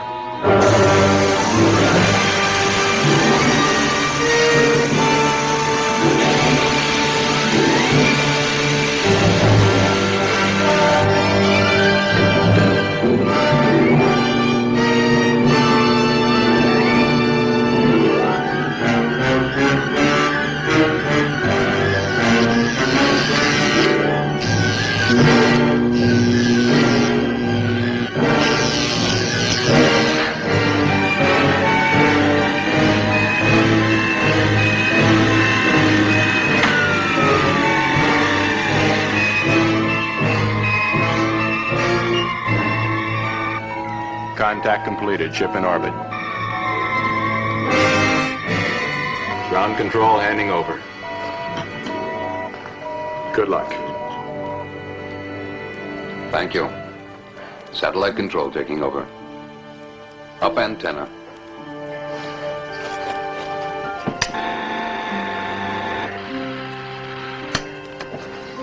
Antenna up. Activate gravity control.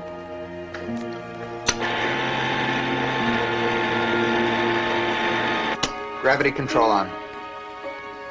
Feedback interlock on automatic.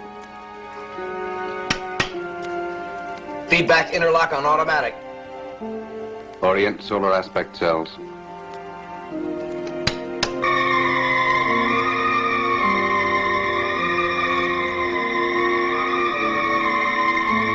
Solar aspect cells on. Automate robot control. Robot control on. Sybil, check the computer panel.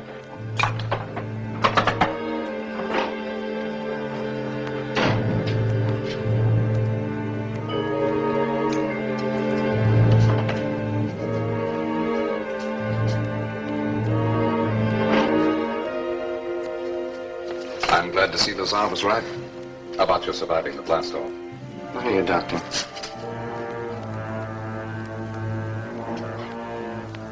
I can't move.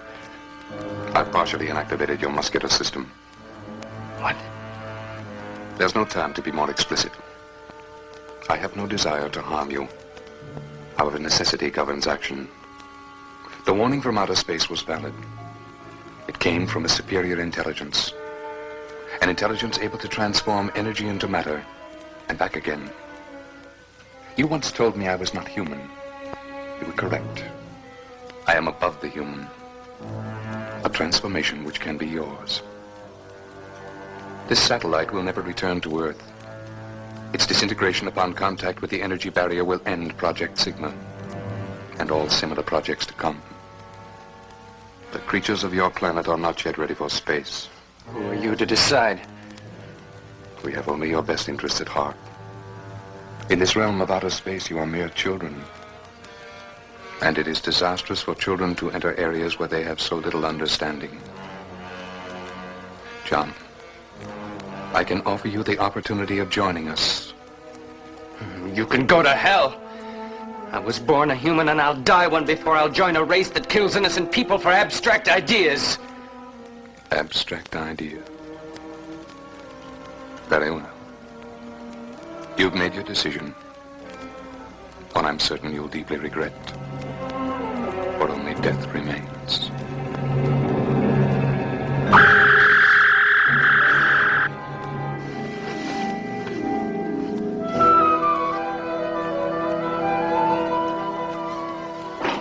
Van, I thought I heard...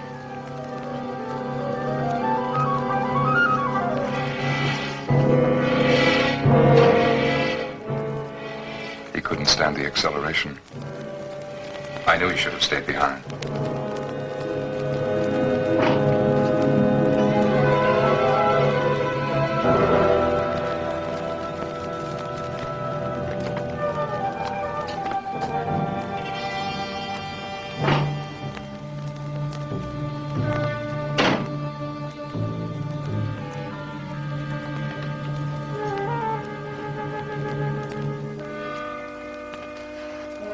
Orbiting on schedule, sir. Fine.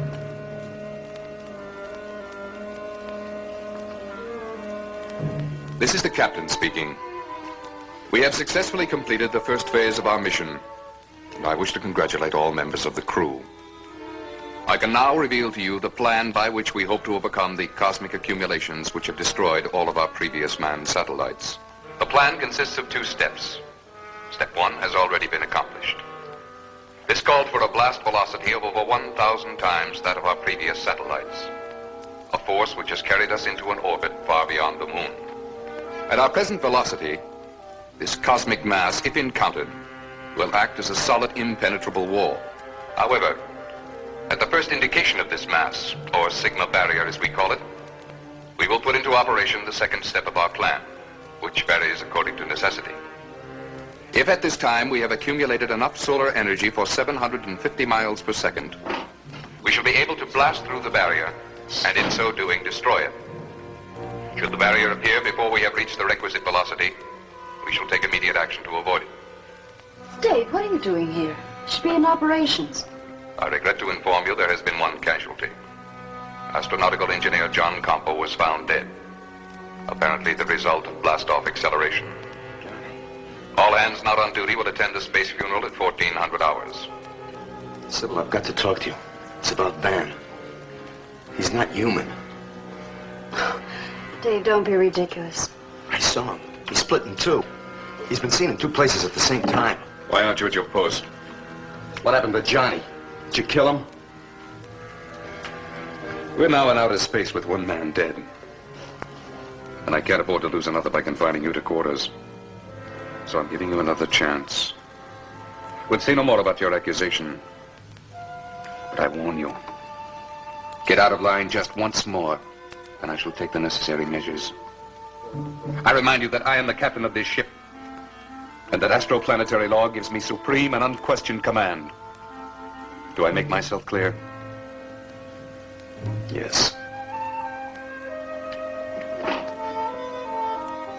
Van, please forgive him.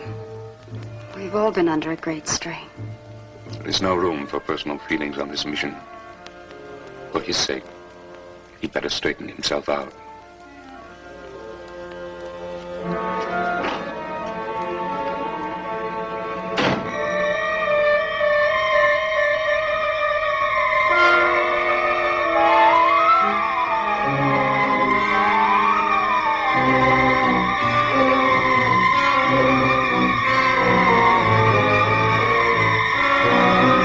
This is a sad duty we must perform. To say goodbye to a brave and beloved fellow crewman. We must think of him as one who gave his life in a noble endeavor. The salvation of the human race. Well, I feel it's all my fault. I should never have checked the kid out. Said there was nothing physically wrong with him. Well, that's the curious thing. I was extra cautious. I double-checked every test. There's just no reason why he should have died from the same acceleration we all took. His training record was better than most. He was murdered. Murdered? Look, Johnny knew something dangerous, something he shouldn't have known, and he was killed for it. And so we commend his body to the depths of space.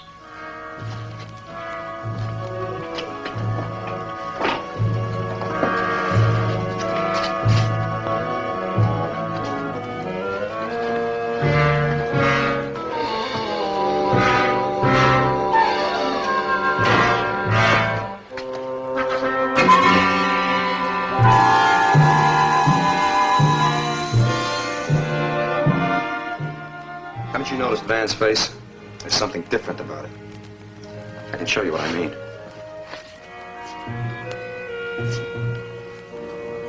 Well, that means nothing, Dave. Everybody's face is slightly asymmetrical. Yes, but not Van's. I've been watching it. Here's something else. You got a magnifying glass? Yes. Sybil, I'm glad you're here. I'd like you to see this, too. Dave, you're disobeying orders. Orders? From Van? Don't you realize he's trying to destroy us all? These are Van's prints. They're identical. Mirror images. What does that mean? What I've been trying to tell you. This is not Van. Dave! It's true. I saw Van's car. It was burnt to a crisp. All but the license plates. I checked those out. Van died in that car. This man's a substitute. A copy of the real Van. You don't expect me to believe that fantastic nonsense. Is it fantastic that there's an intelligent race out there that stops at nothing to keep us quarantined on our own planet? Is the Sigma barrier fantastic? They've destroyed every ship we sent up, and now through him they mean to destroy this one. Could those prints lie? You know, ever since his accident, Van has always found some excuse to keep me from giving him a routine checkup. I haven't even checked his heart. It's quite possible he doesn't have one. Well, I'll find out, and we'll know for sure.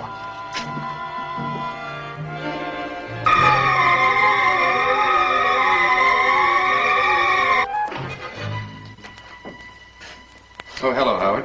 Hi, Van. What can I do for you? Well, it's time for a checkup. I have to check your heart. It has to go on the report. I'm in perfect health, and you know it. Yes, but I'm not so sure the board will take my word for it. You fellows read the instruments. It's up to me to read the human being.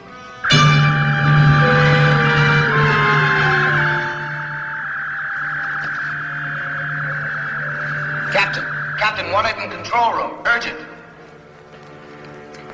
I guess we'll have to put it off, hmm? No. I'll wait. All right, Howard. I'll be back as soon as I can.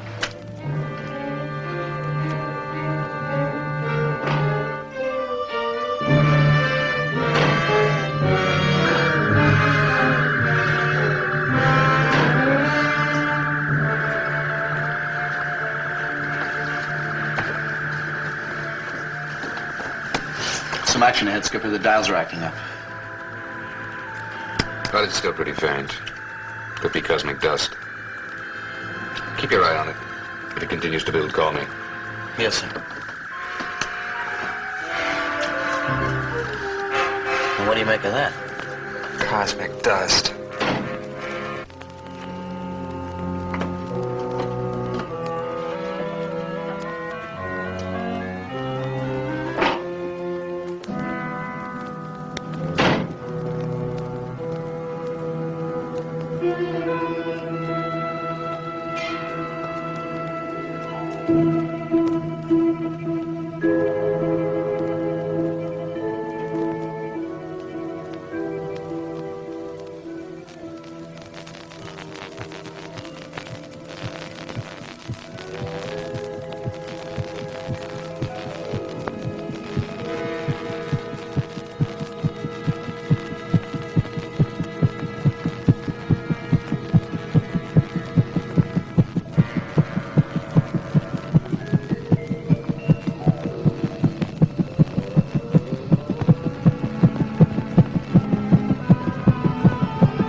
Do you have to be so formal? I'm sorry. Well, I'm a little hurt. I thought we knew each other better. Better than that, anyway. I've been wanting to talk to you about us.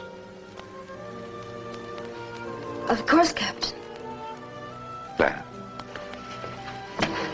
Van?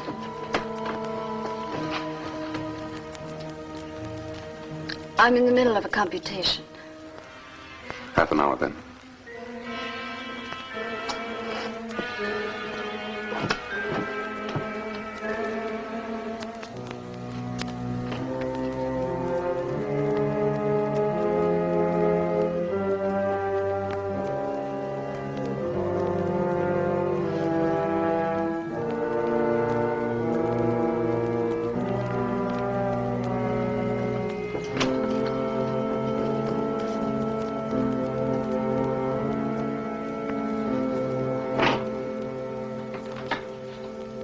All right, Doctor.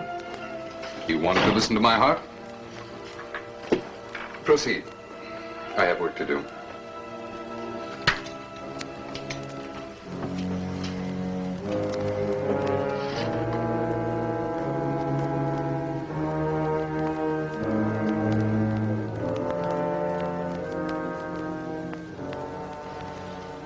You know, I might almost believe you thought I didn't have a heart. Everybody has a heart. Dave Boyer put you up to this, I suppose. Put me up to what? Quite typical of the childish mind. I'm sorry, Howard, but I have no more time to waste. What do you mean? You're a man of science. What would you do if a guinea pig got out of control and threatened to ruin one of your experiments? I don't understand. John didn't understand either. What is this?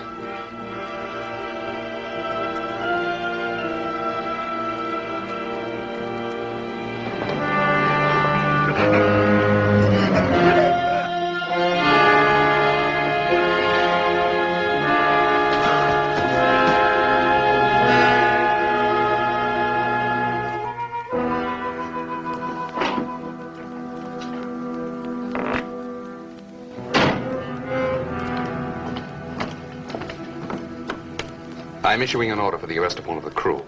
Sir? I've discovered that John Campo did not die of natural causes. He was murdered. I want Staff Engineer Dave Boyer brought to my quarters immediately. You may use force if necessary. Yes, sir.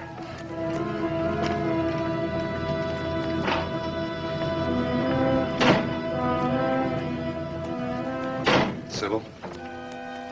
Dave, I just saw Van. He seems so strange. I don't know what to think anymore. Maybe you're right. I know I'm right. I've got to stop him somehow. Dave, please. Look, I'm going after Van. You go to Dr. Lazar and stay with him. I don't want you here alone. You're under arrest by order of the captain.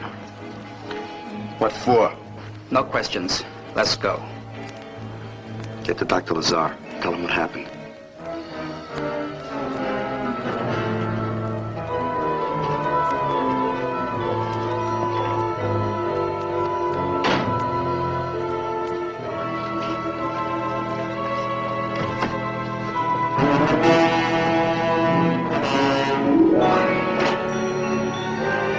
Gauges are going higher. Check the visit screen.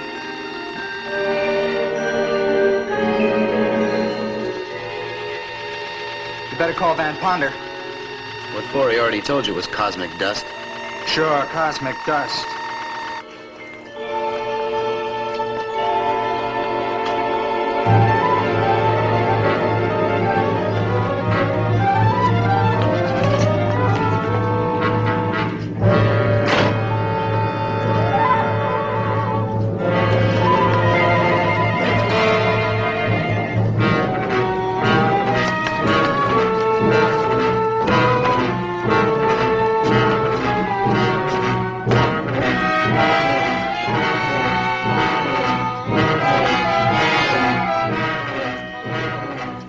Sybil, I just want to talk to you.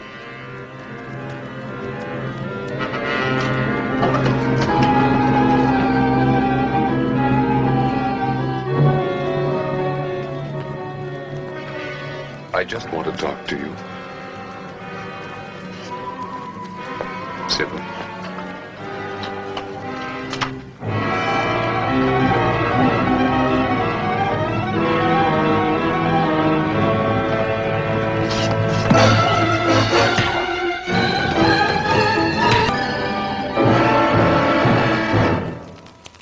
I had no choice.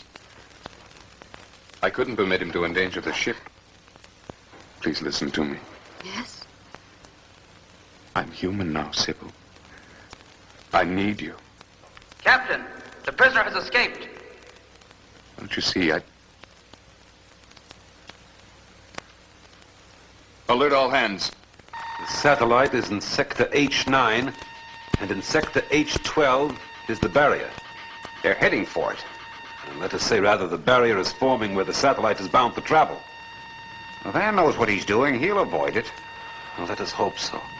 At least this time, let's hope so. Seize the prisoner at all costs.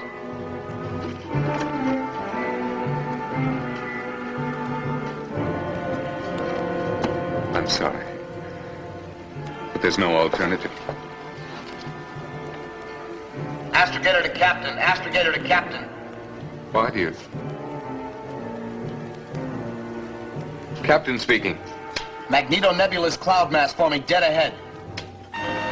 Alpha concentration is building to critical point. Suspect Sigma barrier. Yes.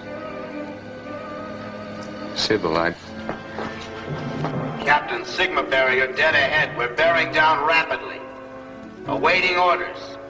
Repeat, awaiting orders.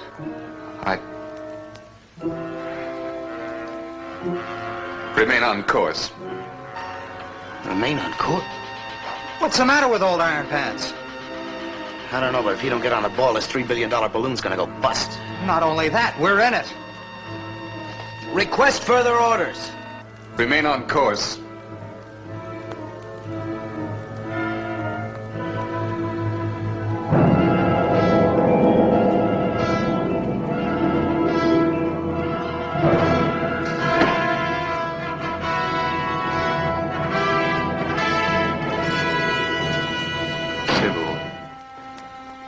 You to understand.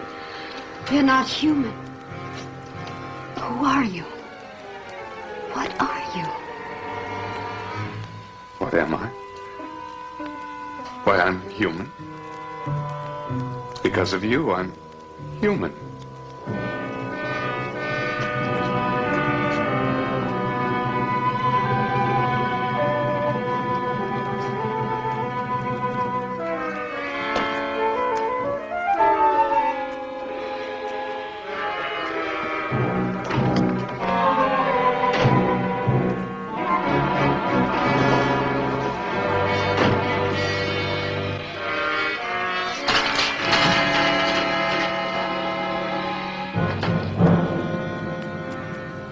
Captain to astrogator. Give readings on approaching mass. It's about time. Alpha 102. Beta 147. Gamma 208. Thermo 477. Radiation 862. Mass in quadrant 3. Sector 9. Estimate collision course. Collision time estimate 5 minutes. Activate Plan B. Plan B? Reverse that order. You'll destroy the ship. Don't be a fool. You can't hurt me with that.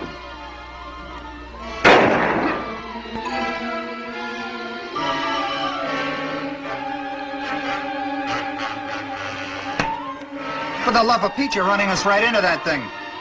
You got a better idea? You can be stopped.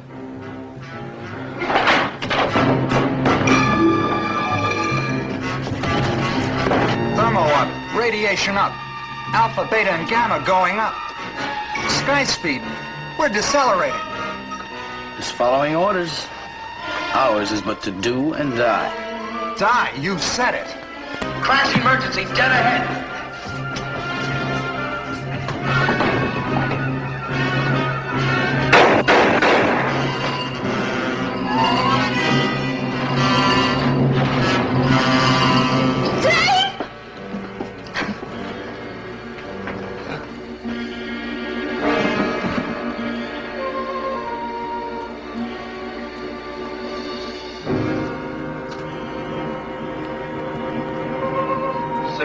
dead ahead. Crash emergency. Reverse previous order. Ditch plan B. Activate plan A. Activating plan A. Secure all hands and prepare to blast. Oh, that's more like it. Hang on, boy. We ain't out of the woods yet.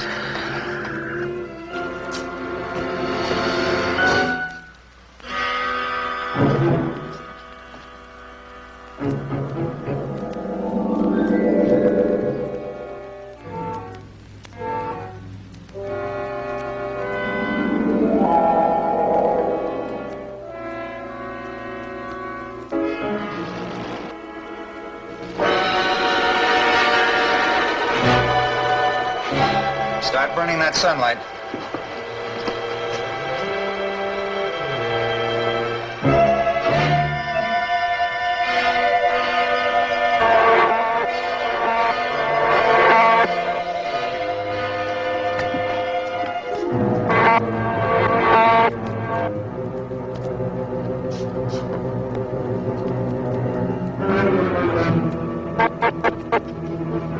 All hands secure for blast.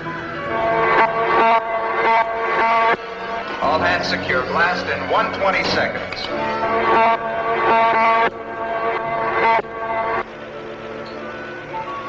Why don't they blast?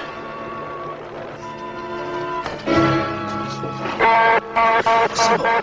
90 seconds.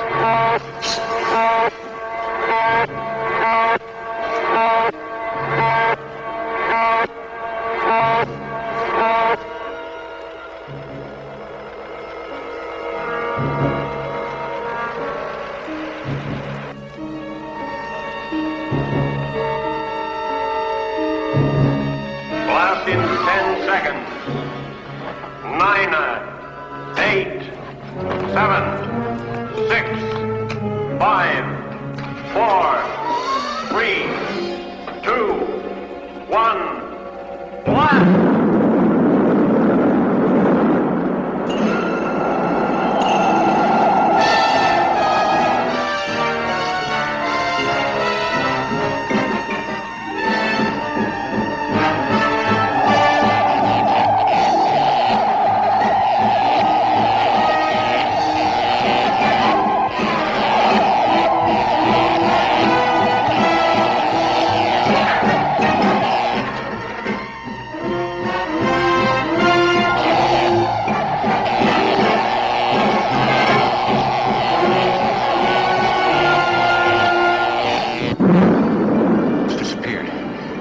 Destroyed. I'm not so sure, Hodgkiss. We can still hear the solar blast.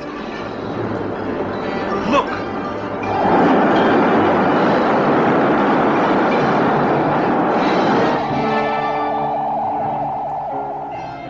They made it. Sigma calling. Sigma calling. UN satellite control. Do you read me? Do you read me? UNSC calling Sigma. We read you, Sigma. We read you. We are passing through Andromeda at the speed of light. We've made it. The whole universe is our new frontier.